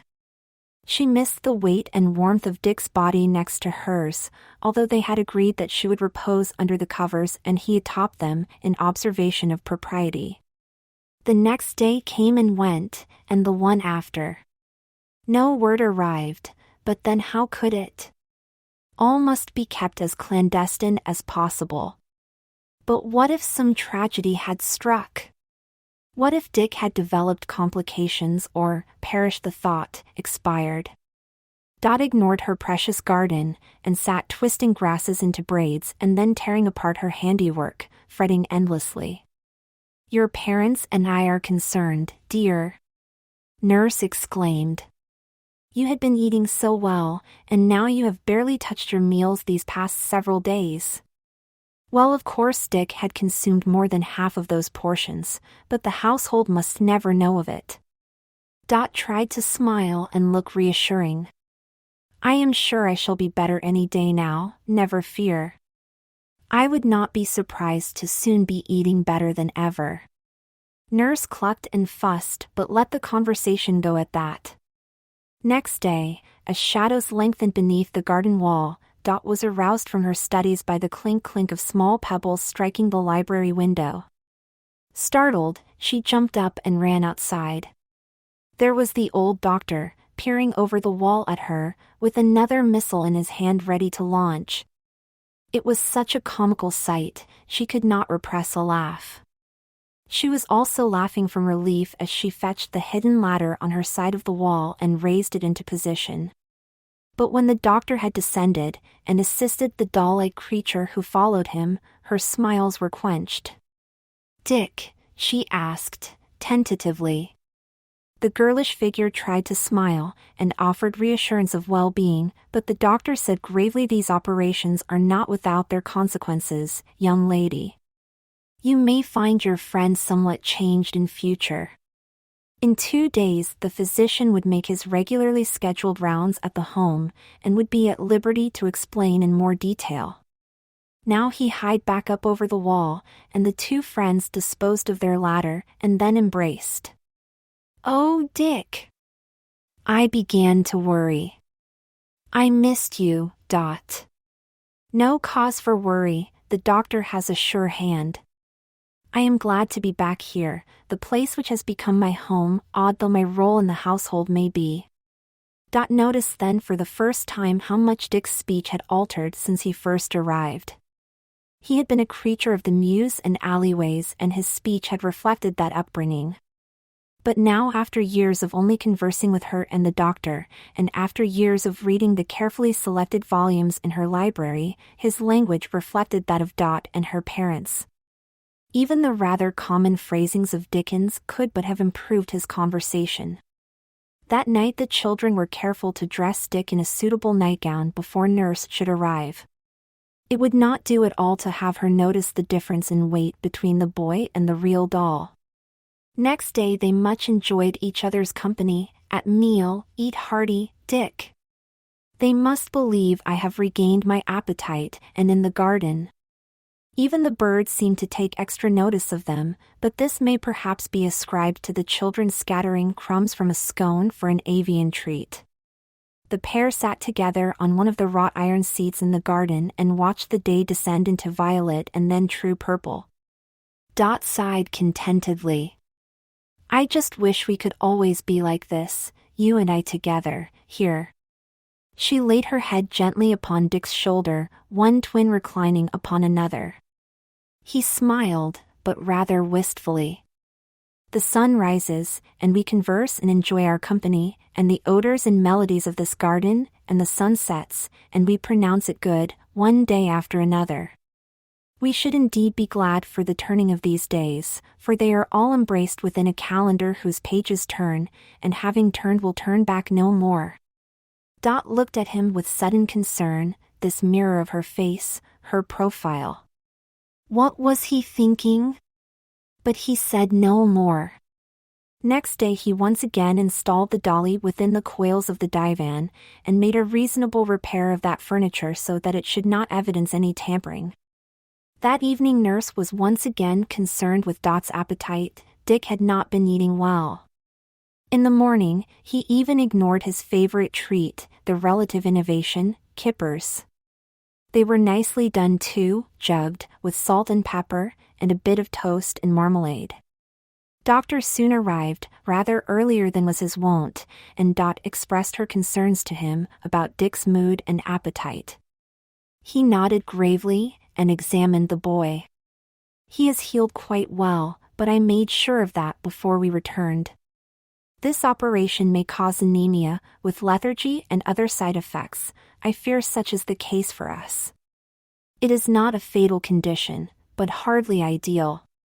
I will keep a record of his weight, as well as my oracular observations, and we shall see what we shall see. With that, Dot had to be content. The two children continued to dress identically each morning before nurse arrived, so that she would not be required to handle the figure that was supposedly a doll but in reality a boy.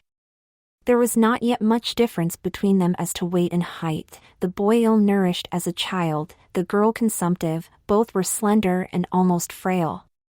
The old routines were taken up again, weeding, pruning, watering the garden, walking, conversing, and often embracing one another, reading quietly aloud in the library. One night they reread Marmion, and Dot exclaimed, "You came out of the west to me, Dick. That was where you entered, under the west wall of the garden. Mila Chinvar." He endeavored to smile, but it was a wistful rather than a hearty smile, and Dot worried. Several months after the orchidectomy, the doctor confirmed his fears. It is anemia. He has actually lost weight since the operation, no doubt due to loss of muscle mass. His color is wan as well. I dare venture it will no longer be necessary to powder his face with talc and cornstarch in order to have his face match the pallor of your doll. What can be done, doctor? I do not want him ill forever, all for my sake. The older man shook his head and averted his eyes.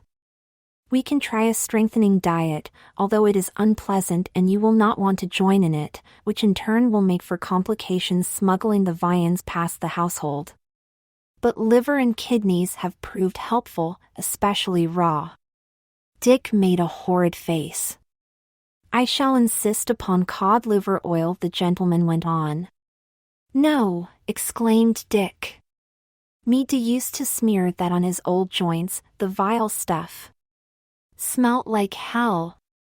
His language had relapsed in the extremity of his response. These days we have a steam process which makes the substance less vile, the doctor reassured, and I am told it can be blended in with other foods to disguise its presence. So it came to pass that Dick's mealtimes became more medicinal than gustatory. He endured, and his loss of weight ebbed, but the lethargy remained, and the pallor. The two children gained an uncanny resemblance, without benefit of any cosmetics whatsoever, both thin and wan, delicate, perhaps beautiful in their way, but exuding an aura of impermanence. Winter came, with its first light dusting of snow, and a promise of freshness and eventual Christmas. Do you remember how we used to make snow angels? Dot mused. Her companion replied yes, and feared that it would be discovered that there were two creatures in the garden making such shapes. Dot persisted, but it was fun, Dick, wasn't it? Can't we be like that again? She was to be disappointed. I do not feel as though I can be Dick any longer, Dot. Dick was a boy, and I am no longer a boy. He had a family, and a place in the world, such as it was. I no longer have those things. I am cut off from my past, and cut off from any hope of myself becoming a father. You may as well address me hereafter as Dorothea, for I have replaced your doll, and become her in all respects. Tears sprang into the girl's eyes. But you are my sole friend. What will become then of my brave champion, my noble companion? Dorothea smiled gently. Your Dorothea shall be as brave and noble as she may, dear Dot. She will be whatever she can be for your sake, as she already has done all she may. But she can no longer be what she is not. And so it was. The doctor was informed of the change and acquiesced. No longer in their conversation was any mention made of a boy in residence. There were now only twin sisters. The following year was a difficult one. Dorothea continued to languish, and Dot was not much better. The garden survived, but did not flourish, for its attendants lapsed in their duties. At least the pair maintained their white and red roses, symbol of the empire and of their own relation, two pure impulses united as one. They pruned and watered and plucked off the nasty aphids, and the blooms thrived. That Christmas proved another challenge. I cannot ask anyone else to transport Berthia, lest our ruse be discovered. The doctor confessed, yet I am old and worn and unequal to the burden, light enough though it may be. The good doctor had a young great-nephew who showed signs of promise and might eventually succeed in the medical practice, but he was abroad at that season. Ah well, hey-ho, the good old man exclaimed, and hoisted Dorothea onto his shoulder, where she endeavored to perch as inertly as possible as the trio made their way into the family's main living quarters. The lights seemed especially bright that season, and the songs especially cheery. Dot was given a traditional dram of wine to toast the year, and smiled along with the rest. Neighbor children came by to sing and beg, as usual, and as usual received nuts and apples for their efforts. This would be the last season when all parties would be present for the festivities. Dot had worried that Dick had started to mature before she did, and wondered why her own onset of adulthood was so delayed. Do not wish for it, the doctor advised. With that physical change often comes an onset of the very worst aspects of your condition, affecting the lungs. Your development is delayed by your condition, but that very delay may be prolonging your life. You have always honored me with your honesty, Dr. Dot rejoined. You show respect for my moral fiber and my intellect by not sugarcoating the truth. Thank you. The poor old man actually wept as he bent to embrace her, while Berthia stood by silently, much affected, but not at all surprised. The three celebrated her birthday that spring with sincere solemnity. The doctor even managed to smuggle and decoct a fine vintage for them all, with which they toasted the essences which had sustained them, life and love. Next month, Dot began to bleed, to evidence the onset of her oncoming adulthood. Within days, the blood also issued from her mouth, as she began to cough incessantly. Dorothea held her, and read to her, and plucked flowers for her, but said little. What was there to say? That summer her fair body became deformed for the first time, displayed a field of raised red dots all across her skin. The girl did not want to distress her parents if that could be avoided. To disguise her symptoms, she began to use the same talc cosmetics that Dick or Dorothea had been wont to use. Dot never complained. She merely coughed, as quietly and peaceably as she might, and with each cough there emerged onto her handkerchief a bright red blot. The signs needed no explanation. Doctor? Dorothea dared to ask. Can we at least prolong her days somehow? Oh, my children, he murmured, I have dedicated my life to healing, and whatever gifts in that cause I have possessed have been shared with you. Now I must retire. I have nothing left to share, except my fondest, my most loving regard for you too. All had then been said. Dot came one day to Dorothea as they tended their flowers in the summer heat. Do you love me? Yes, I do, and have shown as well as I may. You have given everything to me, and I have no right to request more. But what may not be required by right may yet be requested by love. Would you then be willing to do one thing more for me, make one more sacrifice? My life is yours for the asking, as it has been since first we met. Then please consider this. My parents gave up their pleasant life in the country in order to provide this existence for me. They have devoted themselves to my care, and striven to make my existence as pleasant and profitable as possible. While all the world abhors contact with me, they never once shrank from my embrace. Now, before long, they will no longer have that embrace to share. Their hopes for my life, the life in which they have invested their years and their tears, will be spent. And mine as well, muttered Dorothea. I have invested my own hopes, and my own love.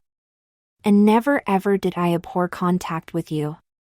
Oh, my dearest, whispered Dot, in another world, another life, we would have met as proper lovers, as in those stories we so enjoy, and there would be progeny to proclaim our passions. But as things are... And she silently exposed her arms, covered with red dots, each one an angry accusation of mortality. As things are, we must give thanks for what has been and resign ourselves to what must be.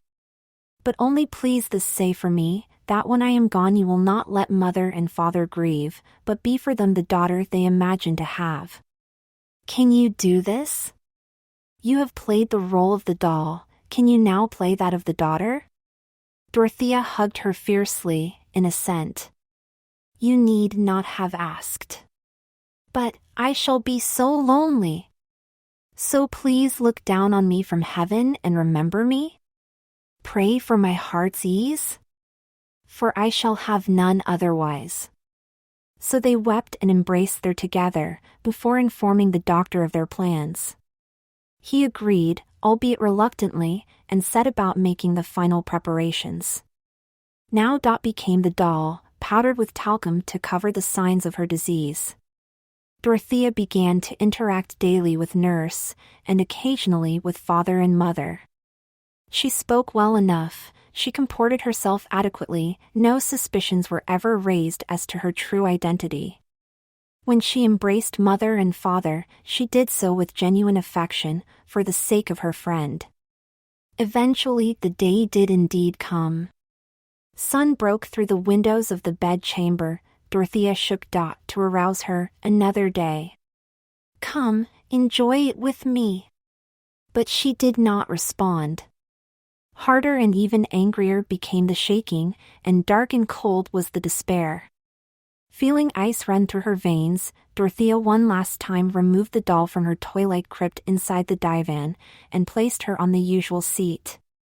Dot's mortal remains, pathetic coolish limp things, more effigy than was the doll now, were placed under the bed out of sight until better arrangements could be made. Nurse walked in that morning as if nothing untoward had happened. Why, my pet? You seem so drawn, so shaken and wan. Have you taken a turn for the worse? She asked, thinking of course that Dorothea was Dot. They sent for the doctor, which was just as well, he was a trusty ally for the survivor. The doctor set forth the hard facts to Dorothea. We must inter her. There will be an obvious gravesite. We need a pretext then, an occasion to cover the true nature of this tomb. Let her parents, yours now, believe you have decided to outgrow your old doll. We will provide a fit ceremony for her, and bury her atop the actual casket of your friend. Choking back tears, Dorothea gave her assent. I may as well now abandon the fiction of representing myself in third person and simply say I, should I not? For who else is left to tell the tale of this sad survivor? The doctor dressed Dot as well as he might, and smuggled a snug casket over the wall that night. The two remaining conspirators placed her within the cold earth and covered her with soil and prayers. Then I, Dorothea, announced to the household that my dolly had passed away. I declared that my mind had been much occupied lately with thoughts of mortality, and I considered it appropriate that my lifelong friend be the pioneer in experiencing the end of life. Mother, father, and nurse were of course much moved by this, and agreed to assist in a funerary ceremony.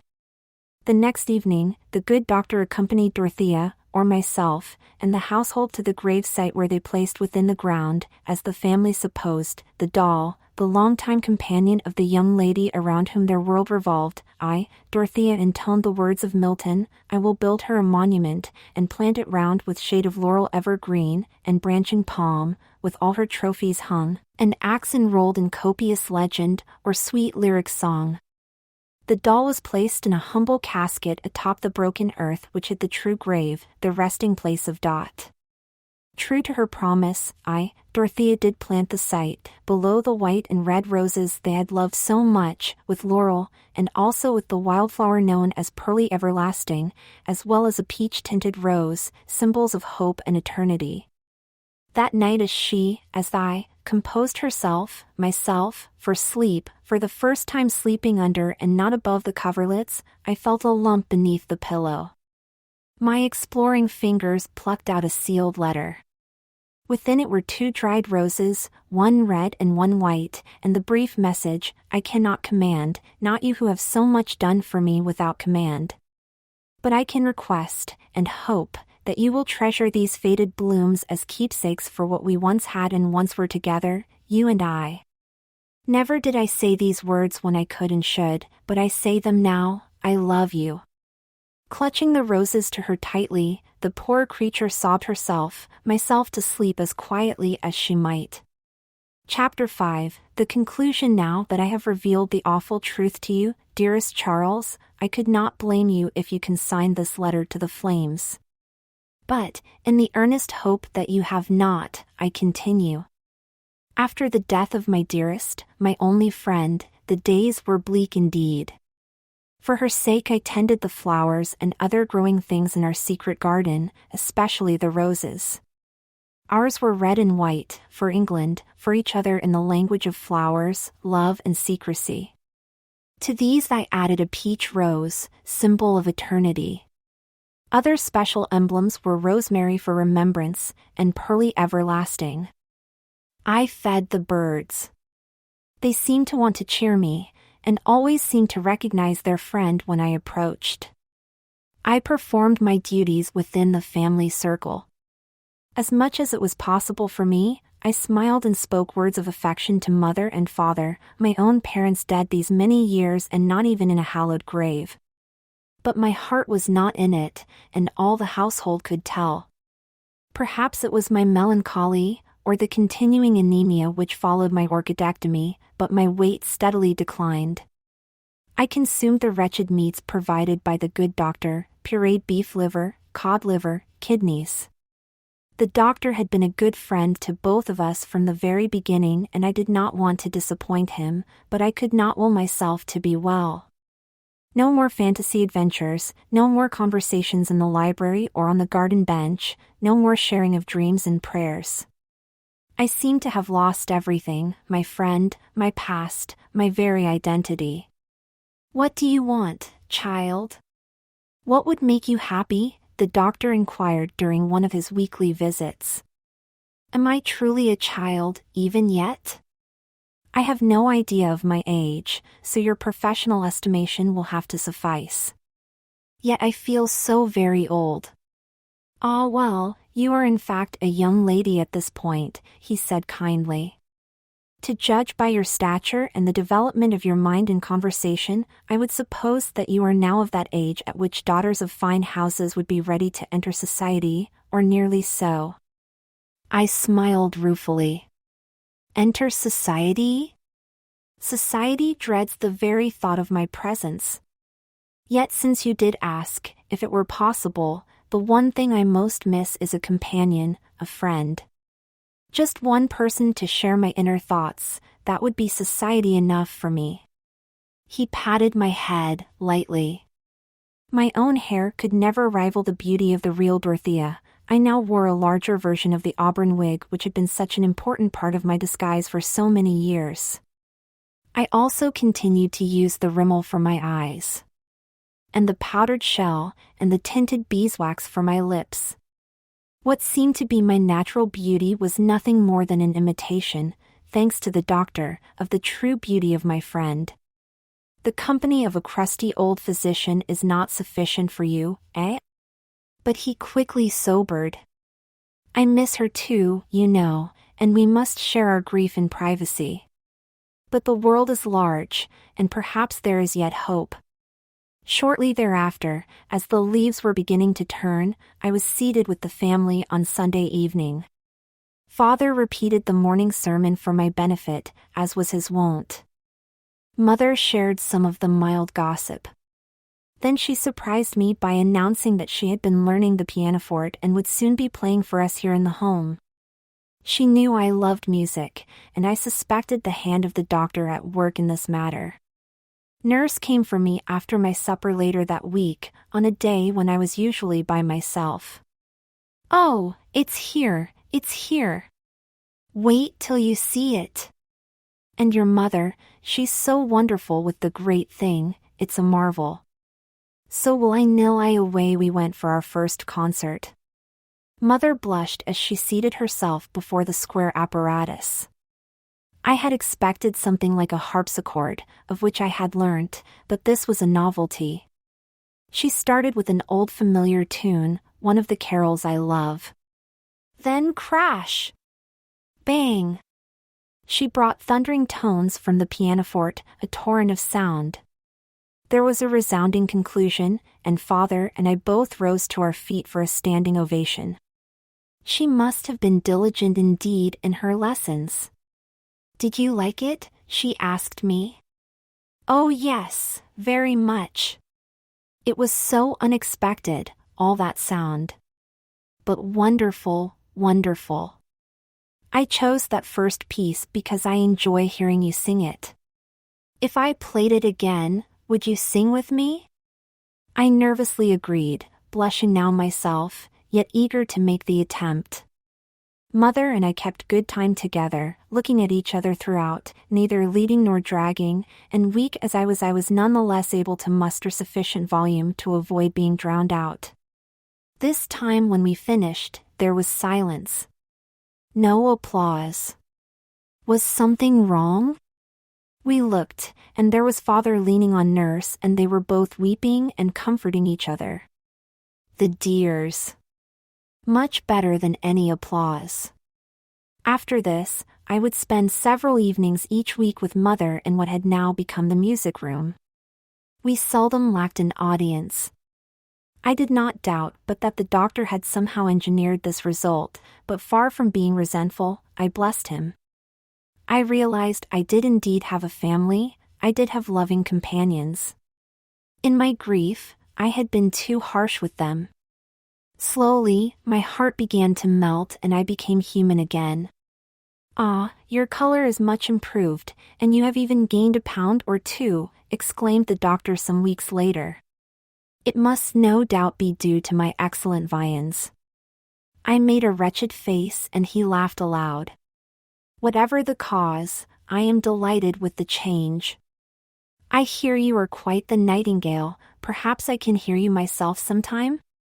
I sang him a short ditty right there on the spot, but promised that he should hear me at Christmas if not earlier. Mother and I had prepared a true concert for the holiday, and I had even learned an art song. I had no idea what the Italian words meant or even if they were pronounced properly, but Mother and I agreed that the sound was fitting and none of our hearers would likely know enough Italian to detect the mistakes. Autumn declined into winter, and the weather was what we like to optimistically call seasonable. This means that driving sleet and freezing slush, broken only by occasional spates of chilling drizzle, are somehow part of the joys of the season. Were it not for the candles and songs and social gatherings, this would be nothing more than a season of misery. Sweet relief! The heavens favored us with day after day of light sparkling snowflakes. The sleet and slush were disguised, covered over in a garb of white, even as I myself had become disguised as a maiden, clothed in fine things from the continent, bedecked with seasonable ribbons and lace. I could only see a few rooftops over my garden wall, and these were usually drab with soot. Now they seemed arrayed like judges of the assizes, in their woolly white wigs. Carolers began to come to the door, and we favored them with nuts and apples. I tried to memorize some of their tunes, hoping that Mother and I might be able to perform them ourselves. The carolers, especially the youngsters, would sometimes give me an odd look when I gave them nothing, but accepted my explanation. "Thank you for the lovely music. It is a pity I am not well enough to give you the treats you deserve." Then the downstairs maid would hand out their rewards. Christmas Eve. We enjoyed a festive supper and a time of prayer. Dear Lord, thank you for Prince Albert, who gave us the Christmas tree, I prayed, as the others smiled at me. The tree glowed with candles. Tomorrow there would be little presents tied to the branches, I knew. We played some of the gentler parlor games, guessing games and such. No blind man's buff for the invalid girl. It was great fun, but my father detected something amiss. Is there something you lack that might make you happy on this occasion? He asked solicitously. I considered, why had my smile slipped? Then I realized. It is Dot, I said simply. I miss her. They nodded and gave me sympathetic hugs. Little did they understand the true gravity of my statement. Christmas morning meant worship for most of the household. I was there when they returned. It is supposed to be a solemn time, Mother said, yet you should have seen all the adornments. The ribboners and lace makers must be very tired, yet very wealthy, this Christmas. They were simply trying to keep pace with you, my dear, said Father with a twinkle in his eye. Certainly her apparel was of the finest, full of seams and tucks and darts, ribbons and other trim. That reminds me, she exclaimed. Here, my dear, please open this parcel before we proceed to the others. And Mother handed me a large gift box. Inside were rags and paper, but that was merely to protect the contents. Oh, lovely, just like Mother's. Identical in every detail, yet smaller of course. Try it on, do, they both exclaimed, so I retired to another chamber and removed my holiday clothes. The underthings must remain in place, of course. It would never do for anyone in the household to see my true nature. It was a chore getting the fine dress in place, it was so delicate, and there were hooks to hook and laces to tie. Smoothing myself out, I marched back to the others. Ooh! Ah, they exclaimed. First Mother and then Father had to check the fit around my middle. Perfect, they beamed. The doctor told us you had been gaining of late, and this proves it. Now that we see how well they look together, we must be allowed to appreciate how well they sound together, Father insisted. It was time for our little concert. I was all on edge. First, Father, I should like a sip of your special tea if I may. It was an open secret around our household that Father would enhance his tea not only with milk but also with a sip of rum. He laughed jovially. Just this once, my dear. In honor of the day. I savored my tea slowly. It was warming, and gave me time to gather my wits. Taking a deep breath, I nodded to Mother and we led a parade to the music room. The whole presentation was splendid, from start to finish. I asked Mother if she knew the Wexford Carol, which I had enjoyed hearing earlier in the week, and she replied yes, well enough. So I sang, the night before that happy tide the noble Virgin and her guide were long time seeking up and down to find a lodging in the town.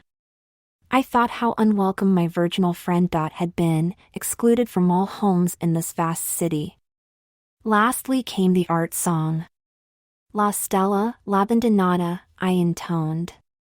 Just then there came a knock on the door and in trooped our doctor, and a dashing young man. The newcomer grinned at me and said, "Do you know you just sang that the star was abundant?"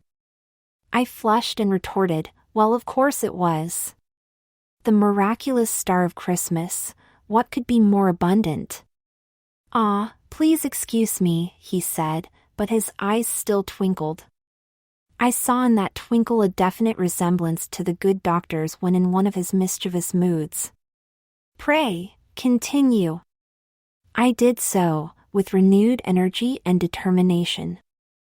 I would show this smart fellow.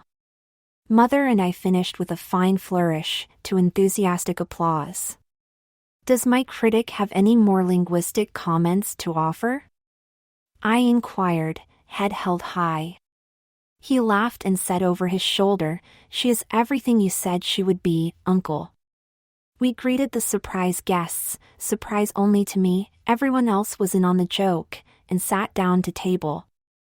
Cook brought in an incredible feast. We began with oysters, and I even ate one. Then some clear turtle soup arrived.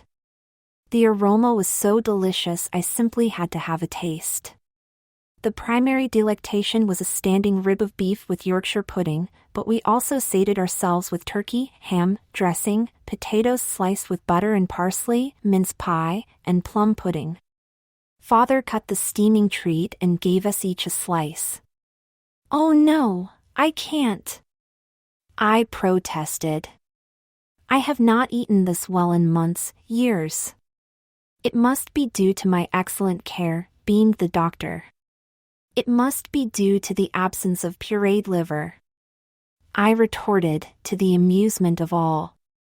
In the end, I did accept a slice, and of course I got the ring. "Something about this does not ring true," I observed. "Surely this should have gone to Nurse, she is much more marriageable than I." Nurse heard this in the kitchen, from whence echoed billows of laughter. "Or perhaps to this charming young stranger," I continued. "Ah, time for introductions, I see. This brave young man is my great-nephew, Charles. He has finished his studies and is now learning the practical side of medical practice under my tutelage. Eventually he shall succeed me." The young man beamed at this, but not until he practices much harder. The doctor's mock scowl made the young man's face fall, but it was all a jest, as the doctor proved by elbowing his nephew's chest. "But the young man must not receive the ring, as it is he who must bestow it," you replied. Of the rest of that day, and indeed of much of the rest of my life, you know all the details, since the dashing newcomer could only be yourself, dear friend. What an impression you made on me! Taller than the average, dark curling locks, attire much more modern than the typical London doctor, with close-fitting buff-colored trousers, high boots polished a deep russet, your waistcoat was black satin, and there was black braid on your buff surcoat. The ensemble emphasized your dark eyes and fine color. After we finished off the sugared nuts, we played parlor games, and I even managed to join in the game of blind man's buff, and be captured by you. Yes, you were blindfolded, and succeeded not only in touching me but in running your hands over my attire to satisfy yourself in identifying me. Oh, how we all laughed! At length we all shared a toast, and then it was time for farewells. Father shook hands all around, Mother embraced you both, and I embraced the dear old doctor, and when I faced you it seemed suddenly I could not breathe. I clasped your gloved hands, both of them, fervently, and blurted, "I hope we shall soon see you again." It was a gaffe, not quite the thing to utter, but you smiled warmly and made a slight bow. "My pleasure, miss," you said, and then departed. Oh, I was so spent. I fell heavily upon a chair and fanned myself. My parents looked on me fondly, and suggested it may soon be time to retire. My parents, how quickly my attitude toward them had changed. But they were in all respects but one my own loving mother and father, no one could wish for a better. It would be unjust of me to refrain from giving them the one thing they most desired, which was my affection. I may be an untutored child of the streets, save for the saintly vicar, but I was wise enough to apprehend that something was amiss. Why did my heart flutter at the very sight of you? Why did your every word and gesture cause me to lose all composure? Upon the next visit of the doctor, his accustomed meeting with his patient, I confronted him with my concerns. "It is my feelings, sir," I stated bluntly. "They are not natural." "And would you say that you yourself are, now, a natural creature?" At first the question angered me, it seemed like a slap in the face. But of course he had the right of it. Of my own volition I had become something other than a man, first by conspiring to be disguised as Dot's twin doll. Then by undergoing the operation, and finally by assuming the place of the daughter within the family circle. I sighed. You may recall, he went on, gently, that some of the medicaments suggested by my brother from India have had some success in promoting in you a more womanly appearance. These must of necessity have in some way altered your nature, so that what is natural for you is not what it once was. Also, the operation has had some effect. I believe you are responding to my charming young nephew as a maiden would, because in many respects you have become or are becoming a maiden. I felt dizzy. What was I? How could I sustain these new feelings? Or should I suppress them? I gazed helpless at the doctor, tears brimming in my eyes. How then must I live?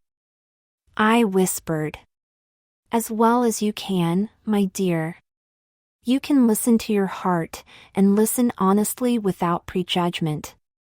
I trust you will continue to be the wise, kind person you have always been, which gives me hope that you shall discover your own happiness by discovering yourself.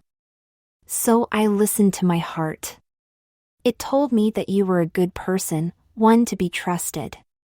It told me that as long as I did not delude you into thinking there could be any physical aspect to our relationship, as long as it remained as pure as Dot and I had been, I might enjoy your friendship. I might find the companion who had been missing. So it was that I greeted you warmly when you accompanied the doctor on his rounds a month later. I donned my new winter coat, deep green wool with white fur trim, and we built a snowman in my garden. We even had a snowball fight. I knocked off your hat, your look of surprise was comical. You could not dislodge my bonnet, it was too tightly tied around my chin. I could not risk having you knock my wig out of place. Eventually the doctor had to call a halt, I was tiring. But I felt better than I had since the Christmas party. No doubt part of my well-being had to do with the sight of your smiling eyes and rosy cheeks, as we pummeled each other with snow. Your visits became more frequent that winter. Together we removed heavy snow from tender branches in the garden. Together we fed the birds. I found myself postponing some of these regular duties simply so that I could share them with you. When weather did not permit us time in the garden, we read to each other in the library, and shared our thoughts about novelists and poets. I admire Dickens, I confessed. I find his tales both amusing and moving. But father says he is too common, and would rather I restrict myself to Shakespeare and Milton. How do you feel about him? Dickens is a fine author, you asserted vigorously. His style may not be classical, but it is ideal for the modern reader, and he is a man of high moral sentiment. I was so happy at this vigorous defense, I found myself hugging you without knowing it. Your eyebrows rose, but you did not repulse me. In the spring there was much to do in the garden, cleaning up debris, watering, weeding. A chill in the air delayed the onset of the weeds, but once they appeared they were like an invading army. I was pleased to see that the roses on Dot's grave were doing well. Your sentiment for your old companion speaks well of you, you said with tenderness. If only you had known the truth. But I never had the courage to be honest with you in that regard, not until now, at the very end. The months turned, and then the years. Gradually you replaced the doctor, although I continued to use his cosmetics and medicaments. You only knew me as Dorothea, a consumptive young lady. I would not disabuse you of this understanding. My vigor and weight did in fact steadily improve.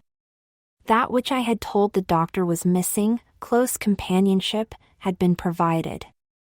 I was happy. Sometimes you would come for one of our family concerts, when Mother and I would make music together. Once, when we began a familiar tune, you rose to your feet and joined your warm baritone with my soprano.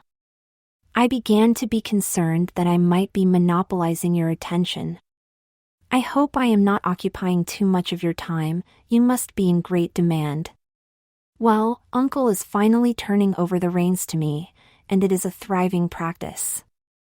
But of course some patients will always have highest priority. You reached out then, and gently touched my cheek with your fingertips. "Ah, well," I stammered, "I hope you still have time for some social life? You must have many young ladies in pursuit." You appeared annoyed. "I may indeed have a few, but I shake them off my trail like the wily fox I am. I will be the pursuer, not the pursued, thank you very much." One Christmas, several years now after our first encounter, we pulled crackers. You obtained a most amusing hat. Father got candy, which he promptly consumed. Mother had a fortune written in Italian, which you were clever enough to decipher. "Si div faire bella musica, you shall make beautiful music." I inevitably got another ring. Somehow this had all been prearranged, for the silver circlet bore the initial D. On the one hand, I was grateful for the gesture of affection. On the other, I was sad and vexed because I could never, in real life, accept any such relationship as that implied by this gift. When spring arrived, I made the mistake of revealing to you how distressing it was to constantly be a prisoner within the walls of my home. "But I dare not go out," I said. "It is my fate." "I do not know about fate," you said, "but as far as I am concerned I will see to it that you have at least one excursion beyond these confines." It was wrong, but something led me to agree to this conspiracy. We would use the ladder which had been long ago secreted in the garden. You would drive your carriage up beside the far garden wall, alert me with a shower of gravel, I would raise the ladder and we would be off. As soon as it was warm enough, we made good our plan. The night was filled with stars, the breeze was mild, the morning birds began to sing. A faint tinge of green appeared in the lower sky. Rattle! Clatter! The gravel pelted my windows, so loudly I was sure it would alert the entire household. I quickly raised the ladder, donned my cape, and climbed up, perched atop the wall. I raised the ladder and then lowered it on the other side. You hid it there in the brush. I mounted your tilbury. It seemed very racy, light, and compact.